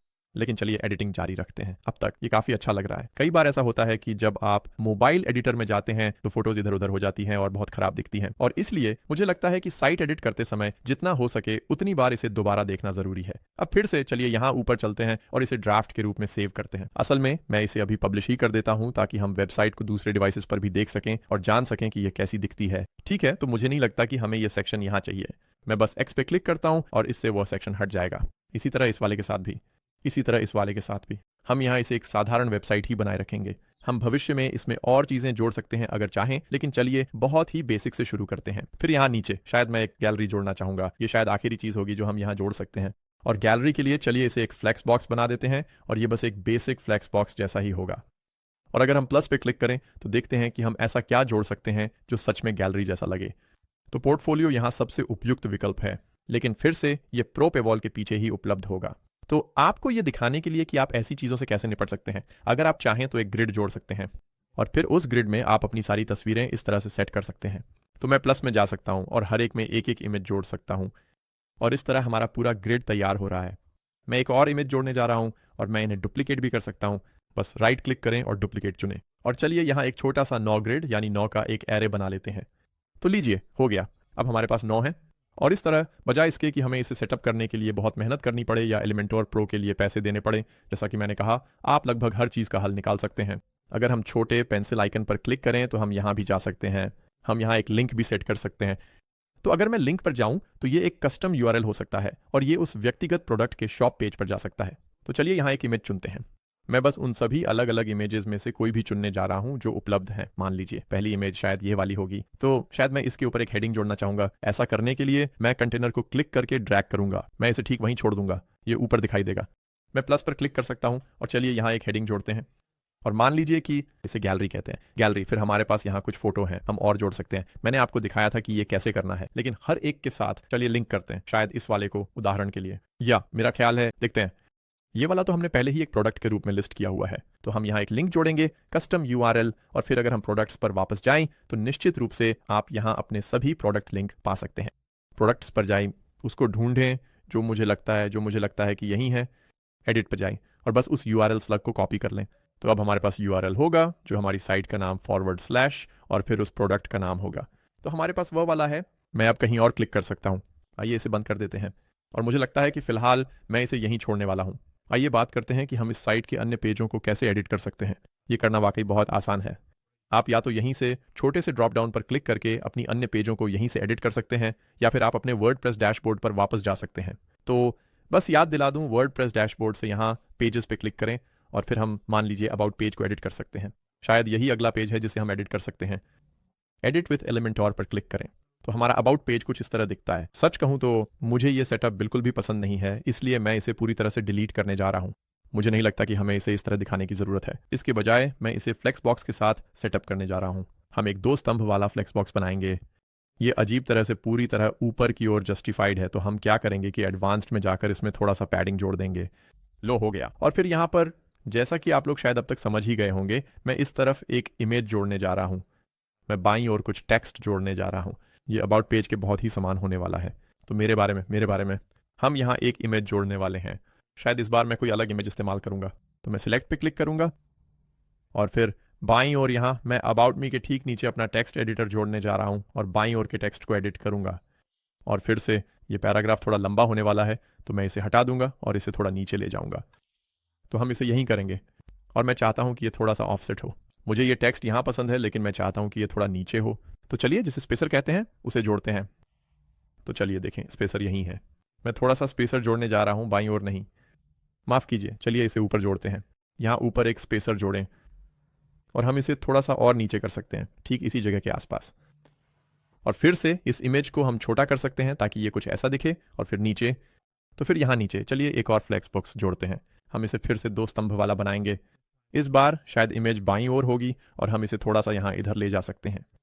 तो चलिए एक इमेज जोड़ते हैं और फिर जाहिर है दाईं ओर हम टेक्स्ट एडिटर जोड़ेंगे। ये बिल्कुल एक बेसिक ब्लॉग पोस्ट सेटअप जैसा है, सच कहूँ तो चलिए इमेज जोड़ते हैं। तो यहाँ काफ़ी सारी इमेजेस हैं, लेकिन ये सिर्फ एक बेसिक अबाउट पेज है। मुझे लगता है कि इस तरह की चीज़ में आप इसे थोड़ा और व्यक्तिगत बनाना चाहेंगे, जैसे कि इस तरह की एक कलाकार की वेबसाइट के लिए। तो अगर आप कला बेच रहे हैं तो ये काफ़ी मायने रखता है। लेकिन यही है फिर से आप किसी अलग पेज को कैसे सेटअप करेंगे। तो अब हमें ये वाला पसंद है, हम पब्लिश पे क्लिक करेंगे और फिर वापस जा सकते हैं।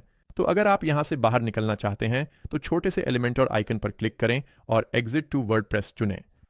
सुनिश्चित करें कि आपने सब कुछ पब्लिश और सेव कर लिया है। ठीक है, अब आप तैयार हैं। हम फिर से वर्डप्रेस आइकन पर क्लिक करेंगे। फिर से इस पर क्लिक न करें। जब मैंने शुरुआत की थी तो मैं कसम खाता हूं कि मैंने इस बटन को कई बार क्लिक किया और ये आपको एलिमेंटर एडिटर से हटाकर वर्डप्रेस एडिटर में ले जाता है। जब भी आप वापस जाएं तो सुनिश्चित करें कि आप वर्डप्रेस आइकन पर ही क्लिक करें। आइए सुनिश्चित कर लें, पक्का कर लें कि यह सेव हो गया है। अच्छा है, सेव हो गया। हम वापस जाएंगे और लीव पर क्लिक करेंगे। यकीन है वेबसाइट अच्छी दिख रही है। नहीं पता वहां हमें थोड़ी सी एरर क्यों मिली। चलिए नीचे चलते हैं। अब हमारे पास इसके बाद करने के लिए कुछ बहुत ज़रूरी काम है। तो हमने वेबसाइट की कुछ बुनियादी चीज़ें सेट कर ली हैं। हमारे पास अपने पेज हैं, हमारा प्रोडक्ट सेटअप है, लेकिन अभी तक कोई भी साइट पर खरीदारी नहीं कर सकता। तो हमारे पास पेमेंट्स नहीं है। अगर हम वूकॉमर्स पर क्लिक करते हैं तो आपको ऊपर एक छोटा या कहें बड़ा सा लाल बॉक्स दिखाई देगा। ये पेमेंट सेटअप करना बहुत आसान बना देता है, लेकिन मैं आपको कुछ तरीके दिखा रहा हूं जिससे आप ये कर सकते हैं अगर वह विकल्प वहां न हो तो। एक तरीका है वूकॉमर्स में जाना, नीचे जाकर सेटिंग्स पे क्लिक करना और यहाँ आपको बहुत सारे टैब्स मिलेंगे और हम इनमें से बहुत कुछ एडिट करेंगे। लेकिन पेमेंट्स निश्चित रूप से अपना एक अलग टैब है और वूकॉमर्स के साथ पेमेंट्स स्वीकार करने के बहुत सारे तरीके हैं। वूकॉमर्स की मेरी पसंदीदा बातों में से एक ये है कि ये कितने अच्छे से अलग अलग प्लेटफॉर्म्स के साथ काम करता है। तो आपके पास स्ट्राइप है, वू पेमेंट्स है, एलीपे है, क्लारना है और भी बहुत सारे तरीके हैं जिनसे आप क्रेडिट कार्ड, गूगल पे और एप्पल पे के जरिए पेमेंट स्वीकार कर सकते हैं। जैसे कि उदाहरण के लिए वू पेमेंट्स, माफ़ कीजिए मुझे नहीं पता मैं बार बार इसे नीचे क्यों खींच रहा हूँ। जैसे कि वू पेमेंट्स उदाहरण के लिए इन सभी पेमेंट्स को स्वीकार करने का एक बेहतरीन तरीका है। आप इन्हें ऊपर की तरफ देख सकते हैं, जैसे एप्पल पे, discover, MX, master card, visa. लेकिन अगर हम देखें तो पेमेंट सेटअप करने का एक और तरीका भी है, शायद पेमेंट सेटअप करने का एक आसान तरीका। सबसे ऊपर होस्टिंगर पर क्लिक करें और फिर ऑनबोर्डिंग पर क्लिक करें। आप देखेंगे कि ऊपर होस्टिंगर के ठीक बगल में ऑनबोर्डिंग है और यह हमें उसी जगह ले जाएगा जो कि शुरुआत में हमारी मूल चेकलिस्ट थी, है ना। तो हम अपनी स्टोर सेटअप करने के लिए क्या करते हैं, मान लीजिए कंटिन्यू सेटअप पर क्लिक करते हैं तो ये आपको यहीं ले आएगा। तो हमारे पास पहले से ही हमारा पहला प्रोडक्ट है, ये अच्छी बात है। हमारे पास अभी शिपिंग नहीं है, हमारे पास पेमेंट मेथड नहीं है। तो अगर मैं सेटअप पेमेंट मेथड पर क्लिक करता हूं तो ये आपको पेमेंट सेटअप करने का तरीका थोड़ा आसान बनाकर दिखाता है मेरी राय में। इसके कई तरीके हैं। तो वूकॉमर्स पेपाल शायद सबसे आसान तरीका है सेटअप करने का। अगर आप सिर्फ पेपाल स्वीकार करना चाहते हैं तो आमतौर पर आपको बस पेपाल में साइन इन करना होता है और यह बेहद आसान है। या फिर वूकॉमर्स, स्ट्राइप गेटवे या सिर्फ वू पेमेंट्स भी है। तो आप इनमें से किसी के लिए भी ऐड प्लगइन पर क्लिक कर सकते हैं। मान लीजिए हम यहाँ स्ट्राइप गेटवे का इस्तेमाल करने जा रहे हैं, हम स्ट्राइप का इस्तेमाल करेंगे तो हम कहेंगे भुगतान जोड़ें, बल्कि हम ऐड प्लगइन कहेंगे। फिर हम कॉन्फ़िगर कह सकते हैं और ये हमें ऑनबोर्डिंग पर ले जाएगा, जो जैसा कि मैंने कहा वूकॉमर्स पेमेंट्स टैब में नीचे है, जिसे मैंने आपको अभी दिखाया था। तो अब मान लीजिए क्रिएट या कनेक्ट एन अकाउंट पर क्लिक करें और आपको बस स्टेप्स फॉलो करने हैं। ये आपसे बुनियादी जानकारी मांगेगा, जैसे आपका पता, आपका नाम, ताकि यह सुनिश्चित किया जा सके कि आप असली हैं और पैसे वास्तव में कहाँ जा रहे हैं। तो आपसे वे शायद आपसे आपका सोशल सिक्योरिटी नंबर या आपका EIN मांगेंगे, ताकि आप अपने टैक्स सही तरीके से फाइल कर सकें और इसी तरह आप इसे सेटअप करेंगे। लेकिन यहाँ जो अन्य टैब्स हैं उनमें अगला है, जाहिर है, शिपिंग। तो अब हम शिपिंग जोन बना सकते हैं। ये हमें अलग अलग क्षेत्रों के लिए सही शिपिंग शुल्क लगाने में मदद करेगा। इस पर निर्भर करता है कि आप कहाँ शिप करना चाहते हैं और आप कुछ क्षेत्रों को बाहर भी कर सकते हैं। तो चलिए एक शिपिंग जोन जोड़ते हैं। पहला, मैं इसे कॉन्टिनेंटल US कहने जा रहा हूँ। और ये हो सकता है, ये हो सकता है, ठीक है, हम वहीं देख सकते हैं नॉर्थ अमेरिका। और फिर नॉर्थ अमेरिका के अंदर हम चाहते हैं यूनाइटेड स्टेट्स। मैं इसे चुनूंगा और फिर यूनाइटेड स्टेट्स के अंदर आप चाहें तो कुछ, आप जानते हैं, कुछ स्पष्ट रूप से व्यक्तिगत राज्य भी चुन सकते हैं। आप सभी व्यक्तिगत राज्यों को चुनना चाहेंगे। लीजिए, हो गया, हमने कॉन्टिनेंटल US को चुन लिया है और ये हमारा पहला जोन हो सकता है। तो मैं यहाँ क्लिक करूंगा। अब हम इसके लिए एक शिपिंग मेथड जोड़ सकते हैं। तो ये हो सकता है कि कॉन्टिनेंटल US के भीतर फ्री शिपिंग हो या फ्लैट रेट हो, या फिर अगर आप ऑफर करते हैं तो लोकल पिकअप भी हो सकता है। तो मैं कहूँगा कि फ्लैट रेट पर जारी रखें। यहाँ मैं बस कहने जा रहा हूँ, मान लीजिए फ्लैट रेट होगी जैसे कि 4.99। मैं इसे क्रिएट और सेव करूँगा। ये बदलाव सेव कर देगा और ये हमारे शिपिंग जोन्स में से एक है। और जाहिर है उन क्षेत्रों में जो भी खरीदारी करेगा उसे शिपिंग के समय अपने आप वही कीमत चुकानी होगी। तो हम एक दूसरा विकल्प भी जोड़ सकते हैं। तो शायद ये अगला वाला फिर से एक फ्लैट दर वाला होगा और ये वाला होगा मान लें 1599, और ये एक्सप्रेस शिपिंग होने वाला है। तो ये वाला एक्सप्रेस है। और हमें इसे सिर्फ फ्लैट रेट नहीं बल्कि इसका नाम बदल देना चाहिए। हम इसे इकोनॉमी शिपिंग या सिर्फ स्टैंडर्ड शिपिंग कह सकते हैं। तो अब हमारे पास शिपिंग के लिए 2 अलग अलग विकल्प हैं। ये अच्छा लग रहा है। अगर हम और जोन बनाना चाहें तो हम यहाँ शिपिंग जोन पर क्लिक कर सकते हैं और अन्य जोन जोड़ सकते हैं। अभी बाकी दुनिया के लिए कोई शिपिंग मेथड उपलब्ध नहीं है। ये ठीक है, लेकिन यह हमारे लिए सही शुल्क लगाने का एक बहुत ही आसान तरीका है। वूकॉमर्स के लिए कुछ अन्य हाउसकीपिंग आइटम्स को जारी रखते हैं। तो जनरल सेटिंग्स, जिसे हमने अभी तक सेट नहीं किया है, आइए अपना पता सेट करें और हम सेलिंग लोकेशंस चुन सकते हैं। मैं बस कह सकता हूं कि केवल कुछ खास देशों में बेचें, यूनाइटेड स्टेट्स। हमने शिपिंग लोकेशंस के साथ ये पहले ही कर लिया है, लेकिन अपनी सुरक्षा के लिए, ये सुनिश्चित करने के लिए कि कोई गलती से किसी और देश से ऑर्डर न कर दे, मैं इसे यहीं सेट कर रहा हूं। डिफ़ॉल्ट कस्टमर लोकेशन आपकी लोकेशन के समान होगी, लेकिन आप इसे अन्य भाषाई कारणों के लिए बदल सकते हैं। शायद आप इसे जियोलोकेट कर सकते हैं, यानी ग्राहक जहां हैं उसके आधार पर, अगर आप एक अंतर्राष्ट्रीय कंपनी हैं और वैश्विक स्तर पर बेचना चाहते हैं। टैक्स रेट्स को सक्षम करें। जैसा कि मैंने कहा, इसके लिए अपने स्थानीय टैक्स सलाहकार से बात करें और निश्चित रूप से आप कूपन कोड्स का उपयोग कर सकते हैं। मैं अभी थोड़ी देर में बताऊंगा कि इन्हें कैसे सेटअप किया जाता है। करेंसी विकल्पों में हम US डॉलर का उपयोग कर रहे हैं। हजार के विभाजक के लिए कॉमा का इस्तेमाल कर रहे हैं। अगर आप दुनिया के अन्य हिस्सों में हैं, वहां डॉट का इस्तेमाल हो सकता है और डेसिमल के लिए कॉमा हो सकता है। यह इस पर निर्भर करता है कि आप कहां हैं। सुनिश्चित करें कि यह सही है और निश्चित रूप से इसमें बदलाव सेव करें। अगर हम अकाउंट्स और प्राइवेसी पर जाएं तो ये ग्राहकों के अकाउंट बनाने के लिए है, तो आप उन्हें इसकी अनुमति दे सकते हैं। स्पष्ट रूप से कोई भी यहाँ पर एक अकाउंट बना सकता है। ये बहुत अच्छा है कि वे ऐसा कर सकते हैं जब वे खरीदारी कर रहे हों, लेकिन आप गेस्ट चेकआउट की भी अनुमति दे सकते हैं। मैं भी यही सलाह दूंगा ताकि आप संभावित ग्राहकों को न खोएं।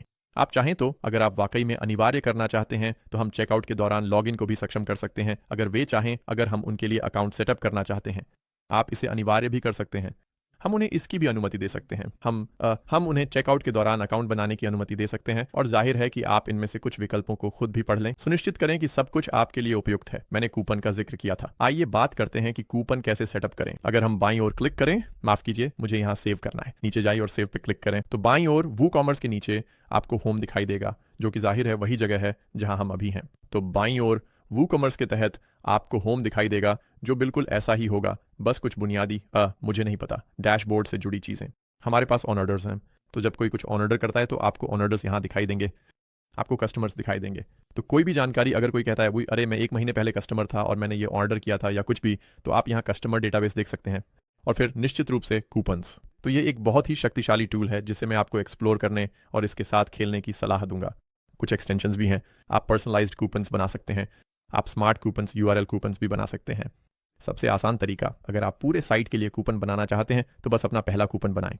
तो यहाँ मैं कूपन कोड बना सकता हूँ। मान लीजिए, आइए इसे सेव 10 नाम देते हैं।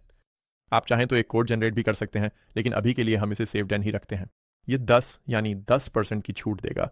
सुनिश्चित करें कि आपने वहां प्रतिशत छूट चुनी है। आप फिक्स्ड कार्ड डिस्काउंट या फिक्स्ड प्रोडक्ट डिस्काउंट भी कर सकते हैं। अगर आप चाहें तो इसे सिर्फ फ्री शिपिंग कूपन भी बना सकते हैं, और आप इसकी एक समाप्ति तिथि भी रख सकते हैं और कुछ उपयोग प्रतिबंध भी लगा सकते हैं। तो अगर कोई न्यूनतम खर्च है, जैसे कि अगर वे कम से कम 25 डॉलर खर्च करते हैं, अधिकतम भी तय कर सकते हैं। खासकर अगर आप प्रतिशत छूट देना चाहते हैं तो ये समझदारी होगी। और निश्चित रूप से आप इस पर उपयोग की सीमा भी लगा सकते हैं कि वे इसे कितनी बार इस्तेमाल कर सकते हैं। तो मैं इसे प्रकाशित करने जा रहा हूँ। ये एक बहुत ही साधारण कूपन है, सेव 10। अगर हम चाहें तो उसे हेडर पर एक बैनर में भी डाल सकते हैं और लोग साइट पर खरीदारी करते समय कुछ पैसे बचा सकते हैं। अब कूपन सेटअप करने का एक और तरीका भी है, जो मुझे इस वीडियो के अगले हिस्से की ओर ले जाता है, जो है ईमेल मार्केटिंग और कस्टम कूपन।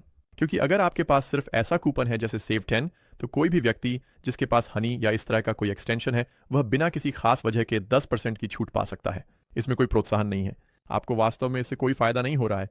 वे बस अतिरिक्त 10% छूट पा रहे हैं, जबकि वे वैसे भी चेकआउट करने ही वाले थे। तो मैं जो सलाह दूंगा वह यह है कि एक नए टैब में आप नीचे दिए गए डिस्क्रिप्शन में दूसरे लिंक पर जा सकते हैं, centralmedia.com omnisend। और omnisend वह टूल है जिसे हम काफ़ी समय से इस्तेमाल कर रहे हैं, चाहे आप किसी भी तरह की ई-कॉमर्स शॉप चला रहे हों। ये हो सकता है अगर आप शॉपिफाई, वूकॉमर्स, बिग कॉमर्स या लगभग किसी भी प्लेटफॉर्म पर बेच रहे हैं। omnisend इसे वाकई बहुत आसान बना देता है। तो ये पहला प्लगइन होगा जिसे मैं लेने की सलाह दूंगा। अगर आप centralmedia.com omnisend टाइप करते हैं तो यह वह लैंडिंग पेज होगा जहां वे आपको ले जाएंगे, और शुरू करने से पहले कुछ बातें ध्यान देने योग्य हैं। एक बात यह है कि यहाँ जो छोटा सा फाइन प्रिंट है वह बहुत महत्वपूर्ण है। अगर आप कोड SantorLL30 का इस्तेमाल करते हैं तो आपको अतिरिक्त 30% की छूट के साथ साथ 3 महीने मुफ्त मिलते हैं। तो आप बस इसे क्लिक कर सकते हैं और ये आपके क्लिपबोर्ड में जुड़ जाएगा। वरना आप चाहें तो इसे याद भी कर सकते हैं और टाइप कर सकते हैं। साथ ही हर $1 खर्च करने पर अलास्टीड मिलते हैं। यही औसत ROI है जो लोग omnisend का इस्तेमाल करके पा रहे हैं। तो अगर दूसरों के लिए औसत परिणाम आपके लिए सफलता का कोई संकेत है, तो यह आपके लिए एक अच्छा निवेश साबित हो सकता है। अब हम स्टार्ट नाउ पे क्लिक करेंगे और मैं आपको बताऊंगा कि इसे वास्तव में कैसे कॉन्फ़िगर किया जाता है। तो हम ईमेल के साथ साइन अप करने जा रहे हैं। मेरा व्यवसाय ई-कॉमर्स है, मैं सहमत हूँ। साइन अप करें और निश्चित रूप से अपने ईमेल में लिंक पर क्लिक करें। यह आपको सीधे इस पेज पर ले आएगा। सुनिश्चित करें कि आप नीचे वूकॉमर्स का चयन करें और हम नीचे नन भी चुन सकते हैं। हम कहेंगे जारी रखो। और अब कुछ बुनियादी जानकारी। यहाँ ये आखिरी चरण है, बस व्यवसाय का पता डालें और फिर omnisend पर आगे बढ़ें। तो अब हमारे पास एक omnisend अकाउंट है। अभी तक हमें इसका कोई खर्च नहीं आया है, हम पहले से ही सेटअप हो चुके हैं। हम शुरू करने के लिए तैयार हैं और हमें कनेक्ट टू योर स्टोर पर क्लिक करना है। तो अब हम वूकॉमर्स का चयन करेंगे। आइए इसे बंद कर देते हैं। अब वे हमें इसे करने के निर्देश देते हैं। आपको वास्तव में प्लगइन डाउनलोड करने की जरूरत नहीं है। आप बस अपने वर्डप्रेस डैशबोर्ड पर वापस जा सकते हैं। आप प्लगइन्स पर जा सकते हैं जो यहाँ नीचे है। हम प्लगइन्स पर जाएंगे, हम ऐड न्यू प्लगइन पर क्लिक करेंगे और यहाँ से हम, अगर आपने वो प्लगइन डाउनलोड किया है तो आप उसे अपलोड कर सकते हैं अगर आप उस लिंक पर क्लिक करते हैं। लेकिन मुझे लगता है कि omnisend को सर्च करना ज़्यादा आसान है। omnisend, हम इसे सर्च करेंगे और ये रहा omnisend। सुनिश्चित करें कि यह वही है जो omnisend द्वारा है, कोई नकली या कुछ और नहीं। और वूकॉमर्स के लिए omnisend द्वारा ईमेल मार्केटिंग, यही बिल्कुल हमें चाहिए। मैं इंस्टॉल नाउ पर क्लिक करूंगा, फिर हम एक्टिवेट कह सकते हैं। अब वूकॉमर्स के लिए omnisend है जो बाईं ओर दिखेगा। अगर हम उस पर क्लिक करें तो हमें बस अपने दोनों अकाउंट्स को लिंक करना है। तो हम कहेंगे बड़ी अपने अकाउंट से कनेक्ट करें। ठीक है, अब यह आपको अपना लोगो जोड़ने, अपने रंग चुनने के लिए प्रेरित करेगा और ये सब आपके अलग अलग ईमेल्स में इस्तेमाल होंगे। तो सुनिश्चित करें कि आपके पास इनके लिए सही कलर कोड हो। अगर आपके पास नहीं है और आपका लोगो कहीं है तो आप हमेशा गूगल पर जा सकते हैं। तो गूगल पर जाएं और HTML सर्च करें, HTML colour code identifier search करें और वहाँ हमेशा कुछ टूल्स होते हैं जहाँ आप अपनी इमेज अपलोड कर सकते हैं। और ये आप किसी भी हिस्से को हाईलाइट कर सकते हैं और ये बता देगा कि उसका HTML कलर कोड क्या है।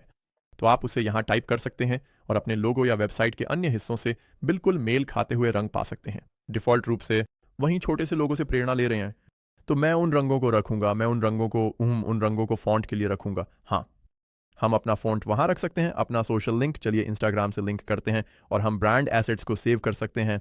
अब वे इसे बहुत आसान बना देते हैं क्योंकि आप बस इन सरल चरणों से गुजर सकते हैं। तो हम अभी एक साइन अप फॉर्म रख सकते हैं, तो बस एक साइन अप फॉर्म लॉन्च कर देते हैं। वहाँ करने के लिए ज़्यादा कुछ नहीं है, ठीक है। पहले ऑर्डर पर डन की छूट, ये अच्छा लग रहा है, ये अपने आप एक कूपन जनरेट कर देगा। ये हर किसी के लिए यूनिक होगा, तो मान लेते हैं हाँ, इसे इनेबल कर देते हैं। हमें अपनी प्राइवेसी पॉलिसी से लिंक करना होगा जो हमारे वेबसाइट पर है। अगर हम पेजेस में जाएं तो हमें वहीं प्राइवेसी पॉलिसी मिल जानी चाहिए।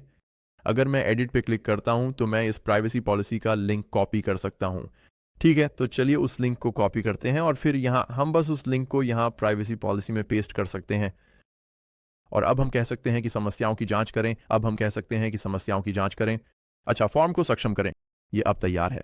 मैं अभी फ्री प्लान के बारे में बात करूंगा, अपग्रेडिंग प्लान्स के बारे में थोड़ी देर में बताऊंगा, लेकिन फिलहाल फ्री प्लान में ही रहते हैं। ये सिर्फ इसलिए है ताकि हम बाकी चीजें सेटअप कर सकें। हमारे पास वेलकम वर्कफ्लो है, मैं इसे भी क्लिक करके देखूंगा तो हम वर्कफ्लो शुरू करेंगे। ये ऐसा है जैसे जब कोई किसी को ईमेल मिलता है या जब कोई साइन अप करता है तो एक ऑटोमेटेड प्लान होता है।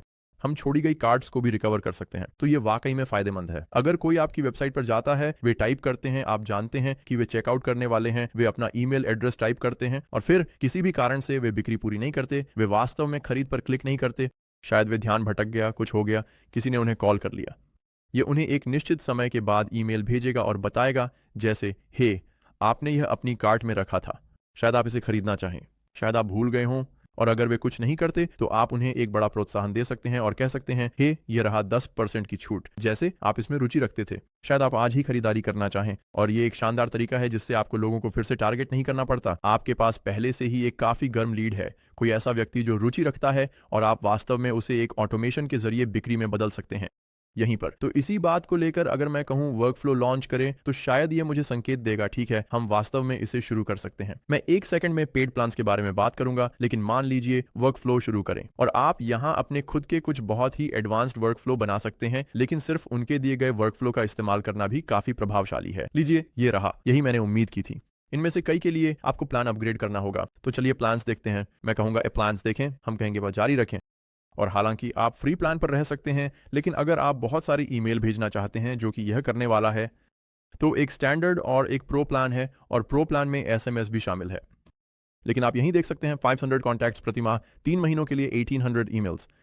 बहुत से लोगों के लिए जो शुरुआत कर रहे हैं, ये वही है जो सबसे ज़्यादा समझ में आता है, छोटे व्यवसाय के लिए सबसे अधिक सुलभ है। अगर आपको पहले से पता है कि आपके पास बहुत जल्दी बहुत सारे कॉन्टैक्ट्स होने वाले हैं, अगर आपको पता है कि आप SMS भी भेजने वाले हैं अपने कन्वर्जन को सच में बढ़ाने के लिए, तो शायद आपको महंगे विकल्प पर विचार करना चाहिए। मैं अभी के लिए सस्ते वाले विकल्प के साथ जाऊंगा, सिर्फ ईमेल्स के लिए मैं बिलिंग जानकारी पर आगे बढ़ूंगा। और मैं ये ज़्यादातर इसलिए कर रहा हूं ताकि मैं आपको सच में दिखा सकूं कि वे टूल्स क्या हैं जो एक वूकॉमर्स स्टोर के लिए उपलब्ध हैं, और मुझे लगता है कि यह वाकई में बहुत शक्तिशाली है। अगर वूकॉमर्स के ऊपर मैं केवल एक ही सब्सक्रिप्शन की सिफारिश करूं तो मुझे लगता है कि शायद ये कुछ ऐसा ही होगा जो आपके लिए बहुत सारा रिमार्केटिंग कर सकता है और आदर्श रूप से आपकी बिक्री बढ़ा सकता है। ठीक है, हो गया। अब हमने ये सेटअप कर लिया है, मैं कह सकता हूं जारी रखें।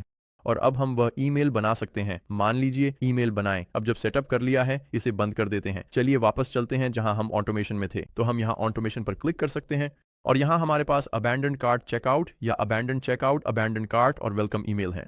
ये सभी जैसे कि इस्तेमाल के लिए तैयार हैं। हम अपना खुद का वर्कफ्लो बना सकते हैं और आपको उसका एक त्वरित अवलोकन दे सकते हैं। बहुत सारे अन्य वर्कफ्लो पहले से ही बने हुए और स्वचालित हैं। तो खरीदारी के बाद आप रिव्यू के लिए पूछ सकते हैं, आप अलग अलग चीज़ों को क्रॉस सेल कर सकते हैं। तो चलिए उदाहरण के लिए क्रॉस सेल को ही देख लेते हैं। अगर मैं इस पर क्लिक करता हूं तो ये हमें पूरा वर्कफ्लो दिखा देगा। तो चलिए इसे बंद कर देते हैं। पूरा वर्कफ्लो यही है। तो आपके ट्रिगर्स सबसे ऊपर होते हैं। तो ये कुछ विशेष वेरिएशंस, कुछ श्रेणी के नाम, कुछ उत्पाद आईडी, कुछ स्क्यूज हो सकते हैं, यानी वास्तव में क्या चीज़ इस ऑटोमेशन को ट्रिगर करेगी, कोई व्यक्ति क्या ऑर्डर कर रहा है जिससे यह उनके पास भेजा जाएगा, और यह सभी उत्पादों के लिए भी हो सकता है। तो हम कहेंगे कि उत्पाद स्क्यू है 10,000, 10,001, यह हमारे उत्पादों में से एक है। मैं कहूँगा सेव करें और अब ये यहाँ एक ट्रिगर बन गया है। हमारे पास एग्जिट कंडीशंस भी हो सकती हैं, जैसे कि कंडीशन 1, उन्होंने एक ऑर्डर दिया है तो आप अपने ट्रिगर्स यहीं सेट कर सकते हैं कि किस चीज से ये शुरू होगा। फिर आप कह सकते हैं एक निश्चित समय तक प्रतीक्षा करें। शायद आप चाहते हैं कि वे ऑर्डर के 2 दिन बाद प्रतीक्षा करें या शायद 5 दिन, ताकि आप सुनिश्चित कर सकें कि उन्हें उसे प्राप्त करने का समय मिला। फिर उन्हें एक और ईमेल भेजा जाता है और यह वही ईमेल है। हम कहते हैं, हे, हमें लगता है कि आपको ये अन्य उत्पाद भी पसंद आ सकते हैं। आपके ऑर्डर के लिए धन्यवाद। आप जानते हैं आप ऐसा कर सकते हैं। मैं कह सकता हूं वर्कफ्लो शुरू करें। अब जब कोई ऑर्डर करेगा तो यह प्रक्रिया अपने आप हो जाएगी। ये पूरी प्रक्रिया स्वचालित हो जाएगी और घटित होगी बिना मेरे कुछ किए हुए। एक और वर्कफ्लो जिसे मैं बताना चाहता हूं, जैसा कि मैंने कहा था, वह है विशेष अवसर, और यह जन्मदिन के लिए हो सकता है। तो अगर आपकी वेबसाइट के साइन अप फॉर्म में जन्मदिन का फील्ड है तो आप लोगों को जन्मदिन का तोहफा भेज सकते हैं जिसमें लिखा हो, अरे जैसे यहाँ है आपको पता है खरीदारी पर 40% की छूट, या यहाँ है आपको पता है फ्री शिपिंग, या कुछ भी फ्री। जैसे कि जब आप हमारी साइट पर $25 खर्च करते हैं तो एक अतिरिक्त फ्री गिफ्ट। आप इन सभी कूपनों को कस्टमाइज कर सकते हैं जो यहाँ आने वाले हर व्यक्ति के लिए अलग अलग बनाए जाते हैं, और इस तरह यह कूपन हनी या किसी अन्य साइट पर नहीं जाएगा, जिससे कि तो चलिए यहाँ नीचे चलते हैं, मैं आपको ठीक ठीक दिखाता हूँ कि मेरा मतलब क्या है। तो ये जो छोटा सा डिस्काउंट है, मान लीजिए कंटेंट एडिट करें उस ईमेल का, ये छोटा डिस्काउंट कोड है। अगर आप इसे ऐसे सेटअप करते हैं तो ये यूनिक डिस्काउंट कोड होगा। चलिए इसे डिलीट कर देते हैं। मैं दिखाता हूं कि मेरा क्या मतलब है अगर हम इसे शुरू से जोड़ेंगे। बाईं ओर क्विक ऐड है, तो अगर आप ये ईमेल बनाना चाहते हैं तो आपके पास क्विक ऐड का विकल्प है। आप बटन, टेक्स्ट और इमेज जैसी चीजें जोड़ सकते हैं, यानी सारी सामान्य चीजें। ये बिल्कुल वैसा ही है जैसा हमने एलिमेंटर में देखा था, जहां बस क्लिक करके ड्रैग और ड्रॉप करना होता है। लेकिन मान लीजिए कि हम वह कूपन कोड जोड़ना चाहते हैं जो यूनिक हो। स्टैटिक कोड्स जैसे कि सेव 10 या स्प्रिंग 5 या कुछ भी हो सकते हैं। एक यूनिक कोड हर व्यक्ति के लिए अलग होगा, और यह वास्तव में आपके लिए पूरी प्रक्रिया को कॉन्फ़िगर कर देता है। तो यह न केवल व्यक्ति को ईमेल में एक यूनिक कूपन कोड बनाता है, बल्कि यह भी सुनिश्चित करता है कि वह आपके वेबसाइट पर भी काम करे। इस तरह वे उस छूट को रिडीम कर सकते हैं, और आप देख सकते हैं कि यह वाकई में एक यूनिक कोड है। आप इसका अंदाजा नहीं लगा पाएंगे। ये फॉल 10 या ऐसा कुछ नहीं है। ये ऐसा कुछ होगा जो हनी पर नहीं मिलेगा। ये एक सिंगल यूज कूपन कोड होगा। कोई इसे पाएगा और वे इसे अपने जन्मदिन पर इस्तेमाल कर सकेंगे। तो शायद ये कुछ ऐसा होगा जैसे उनके जन्मदिन के लिए 25% की छूट। हम कह सकते हैं कि एडिटिंग पूरी करें, और अब ये तैयार है। जब तक हमने ट्रिगर फिल्टर्स सेट किए हैं और जैसे कि मैंने पहले बताया ईमेल्स इकट्ठा कर रहे हैं, तो मैं इसे सेव और क्लोज करने जा रहा हूं। और ये ओमनीसेंट के काम करने का एक तरह से सारांश है, बहुत ही शक्तिशाली। यहाँ फॉर्म्स हैं, यहाँ कैंपेन है। अगर आप भेजना चाहते हैं, जैसे कि अरे एक नया प्रोडक्ट लाइन लॉन्च हो रही है, आप एक कैंपेन भेजना चाहेंगे, आप यह यहाँ कर सकते हैं। फॉर्म्स, जैसा कि मैंने कहा, लोगों को साइन अप कराने का एक शानदार तरीका है। हम यहाँ पर ऑडियंस देख सकते हैं, हमारे सभी कॉन्टैक्ट्स की एक सूची, और ये देख सकते हैं कि हमें कौन से ट्रेंड्स दिख रहे हैं। जो लोग ईमेल के बजाय एसएमएस पर सब्सक्राइब कर रहे हैं, उनके सभी नाम नीचे देख सकते हैं। और निश्चित रूप से डैशबोर्ड में वापस यही वह जगह है जहां आप लॉग इन करने पर अपना ज्यादातर समय बिताएंगे। आप ओवरव्यू देखेंगे, यानी चीजें वास्तव में कैसी चल रही हैं और ओमनीसेंट आपको कितनी कमाई करा रहा है। ओमनीसेंट से होने वाली आपकी आय का एक त्वरित सारांश। जैसा कि आपने शुरुआत में देखा, ओमनीसेंट के अनुसार आप जो भी यार्न खर्च करते हैं उसके बदले औसतन $68 की कमाई होती है। तो अगर दूसरों की सफलता कोई संकेत है तो यह इस तरह के बिजनेस के लिए भी काम करना चाहिए। ठीक है, चलिए वापस वर्डप्रेस पर चलते हैं। अब तक हमने यहाँ काफी कुछ किया है। हमारे पास प्रोडक्ट्स हैं, हमारे पास पेजेस हैं, और मुझे लगता है कि हमारा होम पेज वाकई अच्छा दिख रहा है। अब हमारे पास ओमनीसेंट भी है जिसमें कुछ ऑटोमेशन सेटअप की गई है। हमने जाहिर है अपनी शिपिंग और पेमेंट डिटेल्स भी सेट कर ली हैं। हमारे पास यहाँ कूपन कोड्स भी हैं। हम मार्केटिंग शुरू करने के लिए तैयार हैं। हम इसे कई अन्य प्लेटफॉर्म से भी जोड़ सकते हैं, जैसे कि टिकटॉक, उदाहरण के लिए इंस्टाग्राम शॉप, अगर आप मेटा प्लेटफॉर्म्स पर भी चीज़ें रखना चाहते हैं। और भी बहुत कुछ है जो आप इसके साथ कर सकते हैं।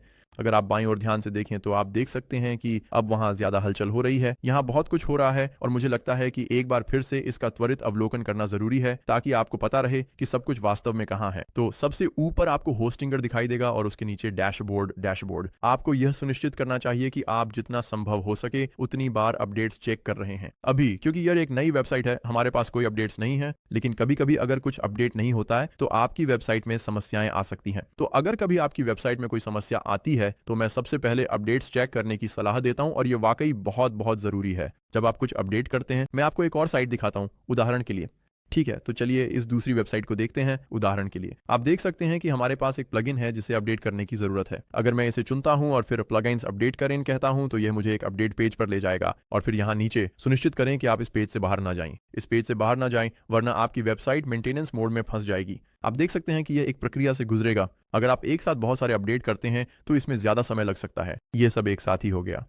लेकिन ये दिखाएगा कि मेंटेनेंस मोड सक्षम किया जा रहा है। आपको तब तक इंतजार करना होगा जब तक आप मेंटेनेंस मोड डिसेबल करें नहीं देख लेते और फिर सभी अपडेट पूरे हो जाते हैं। एक बार जब आप ये देख लें तो आप पेज से बाहर जा सकते हैं और सब कुछ ठीक रहेगा और अपडेट सेट हो गया है। अगर आपने कभी गलती से उस समय पेज से बाहर क्लिक कर दिया जब अभी भी मेंटेनेंस मोड दिखा रहा था, तो आपको शायद अपने होस्टिंगर एज पैनल में जाना पड़ेगा और आप जानते हैं वहां मेंटेनेंस मोड को डिसेबल कर दें। या फिर अगर आप वाकई में अनिश्चित हैं तो इसका आसान तरीका यह है कि आप होस्टिंगर पर अपनी डेली बैकअप्स से पिछले दिन की स्थिति पर वापस चले जाएं। तो हमारे पास यहाँ बहुत सारे प्लगइन्स एक्टिव हैं। आपको यह सुनिश्चित करना चाहिए कि आपके पास बहुत ज्यादा प्लगइन्स ना हो। समय समय पर सभी प्लगइन्स देखें और देखें कि कोई ऐसा है जिसकी जरूरत नहीं। उदाहरण के लिए कुछ प्लगइन्स थे जिन्हें मैंने पहले ही डिसेबल किया था। इनएक्टिव सेक्शन में जाएं, वहां एक दो प्लगइन्स थे जिन्हें मैंने हटा दिया था, लेकिन हम नया प्लगइन जोड़ सकते हैं। और एक प्लगइन जो आपकी वेबसाइट की सुरक्षा के लिए बहुत बहुत महत्वपूर्ण है, उसका नाम है वर्डफेंस। वर्डफेंस, हम वर्डफेंस को सर्च करेंगे और ये वहीं पे दिखाई दे जाता है। हम कह सकते हैं कि अभी इंस्टॉल करें और ये एक अच्छा तरीका है हमें यहाँ एक अधिक सुरक्षित लॉगिन सेटअप करने में मदद करने के लिए, ताकि हम उदाहरण के लिए 2 फैक्टर ऑथेंटिकेशन लगा सकें। तो ये हैक और उन लोगों के हमलों के प्रति संवेदनशील नहीं रहेगा जो बस आपके पासवर्ड का अनुमान लगाने के लिए ब्रूट फोर्स तरीके अपना सकते हैं। तो मैं गेट योर वर्डप्रेस लाइसेंस पे क्लिक करूंगा, ये हमें एक नए पेज पर ले जाएगा। हम यहाँ से एक फ्री लाइसेंस ले सकते हैं, तो अभी के लिए एक फ्री वाला ले लेते हैं और हम कहेंगे मैं ठीक हूँ, फ्री लाइसेंस ठीक है, कोई ईमेल नहीं, मैंने पढ़ लिया है और मैं सहमत हूं। ठीक है, तो अब हमें एक ईमेल मिला है और आपके ईमेल में एक लिंक होना चाहिए। मैं उस लिंक को यहां पेस्ट करूंगा, ये अपने आप मेरा लाइसेंस इंस्टॉल कर देगा। मैं कहूंगा लाइसेंस इंस्टॉल करें, मैंने इसके लिए भुगतान नहीं किया, ये फ्री है, ये वर्डफेंस का फ्री वर्जन है। और अब मैं कहूंगा डैशबोर्ड पर जाएं और डैशबोर्ड में आप कुछ चीजें कर सकते हैं। आप कुछ देशों और दुनिया भर के अलग अलग आईपी एड्रेस को ब्लॉक कर सकते हैं। आप ये भी कर सकते हैं, लॉगिन सुरक्षा के लिए 2 फैक्टर ऑथेंटिकेशन सेटअप कर सकते हैं, जैसा कि मैंने कहा था। तो बाईं ओर लॉगिन सुरक्षा में हम 2 फैक्टर सेटअप कर सकते हैं। तो अगर आप अपने रिकवरी कोड्स डाउनलोड करना चाहते हैं और निश्चित रूप से अगर आप एक ऑथेंटिकेटर ऐप लेना चाहते हैं, तो यह इसे सेटअप करने का एक बेहतरीन तरीका है, ताकि कोई भी बस लॉगिन न कर सके या आपका पासवर्ड अनुमान लगाकर लॉगिन न कर सके और आपकी वेबसाइट को पूरी तरह से बर्बाद न कर दे या यहां तक कि उसे आपसे चुरा न ले। तो वर्डफेंस बेहद बेहद शक्तिशाली है, खासकर ऐसी ई कॉमर्स बिजनेस वेबसाइट के लिए। आइए एक और प्लगइन के बारे में बात करते हैं, इससे पहले कि मैं किसी और विषय पर जाऊं। अगला प्लगइन आपकी मदद करेगा गूगल पर रैंक करने में। और फिर से ये भी एक फ्री प्लगइन है, आप चाहें तो प्रीमियम के लिए भुगतान कर सकते हैं, लेकिन मुझे कभी इसकी जरूरत महसूस नहीं हुई। हम नया प्लगइन जोड़ें पर क्लिक कर सकते हैं और इसका नाम है योस्ट। तो ये टोस्ट जैसा है लेकिन वाई के साथ, योस्ट। और मैं इन सबके लिंक डिस्क्रिप्शन में दे सकता हूं, अगर आप लोग चाहें तो इससे आपको इन्हें ढूंढना आसान हो जाएगा। लेकिन हम इंस्टॉल नाउ पर क्लिक करेंगे और फिर हम इसे एक्टिवेट करेंगे। तो हम कहेंगे एक्टिवेट और इससे हमें योस्ट एसईओ मिल जाएगा। तो एसईओ का मतलब है सर्च इंजन ऑप्टिमाइजेशन। इसका मकसद ये है कि यह आपको गूगल पर रैंक करने में मदद करता है। यह आपको सही जगहों पर सही कीवर्ड्स डालने, इमेजेस और अच्छी लोड स्पीड जैसी चीज़ों को ऑप्टिमाइज करने में मदद करता है। और असली जगह जहां आप इसे देखेंगे, जैसे कि हाँ, आप यहाँ नीचे योस्ट सेटअप विजार्ड के जरिए जा सकते हैं। ये आपको बताएगा कि इसे कैसे करना है। आप जानते हैं कुछ बेसिक चीज़ें, लेकिन असल में मैं इसे जिस चीज़ के लिए इस्तेमाल करना पसंद करता हूँ वह है पेजेस और पोस्ट्स में ऊपर। तो अगर आप यहाँ ऊपर पोस्ट्स में जाएं और हम पोस्ट्स पर क्लिक कर सकते हैं। अभी यहाँ एक छोटा डमी पोस्ट है जो इस टेम्पलेट के साथ आया था और बस हेलो वर्ल्ड, ये ब्लॉग पोस्ट्स होने वाले हैं। और जब भी आप कोई ब्लॉग लिखना चाहें तो आप यहाँ आएंगे। हम ये अभी थोड़ी देर में करेंगे, लेकिन मैं दिखाना चाहता हूँ कि योस्ट क्या करता है। अगर मैं एडिट पे क्लिक करता हूँ तो एलिमेंटर के साथ एडिट नहीं, बस सामान्य एडिट। आप दाईं ओर देखेंगे हमारी सारी मेटा डेटा, जैसे लिंक, लेखक, ऐसी बेसिक चीज़ें। लेकिन अगर आप नीचे इस छोटे से ब्लॉक को स्क्रॉल करें, ये सब कुछ योस्ट एसईओ द्वारा किया गया है, यहाँ नीचे की सारी चीज़ें। और असल में ये आपको बताता है, जैसे छोटा सा लाल उदास चेहरा मतलब कुछ गलत है। ये हमें बताता है कि हमारे पास अभी तक कोई फोकस की फ्रेज भी नहीं है। ये हमें दिखाता है कि जब ये गूगल पर दिखेगा तो कैसा लगेगा, डेस्कटॉप और मोबाइल पर रिजल्ट्स कैसे दिखेंगे, हमारा टाइटल, हमारा यूआरएल स्लग, हमारी मेटा डिस्क्रिप्शन, ये सारी चीज़ें वहीं दिखाई देती हैं। और एसईओ विश्लेषण आपको बताएगा कि देखो, तुम्हारी इमेजेस नहीं है, तुम्हारे पास कोई लिंक नहीं है, ये चीज़ें नहीं है। ये तुम्हें बताता है कि तुम्हें किन चीज़ों पर काम करना चाहिए, कौन सा काम अच्छा हो रहा है। और आखिरकार मकसद यही है कि आपकी रीडेबिलिटी और एसईओ दोनों अच्छे हों, ताकि आप गूगल पर ऊंचा रैंक कर सकें। तो मुझे लगता है कि अभी ब्लॉग पोस्ट्स में जाने का सही समय है। मैं इसके बारे में ज़्यादा बात नहीं करूंगा, क्योंकि एक ब्लॉग पोस्ट बनाना एक पेज बनाने जैसा ही है। मैं इसे यहीं सेव कर लेता हूं और वापस वहीं जाता हूं जहां हम थे।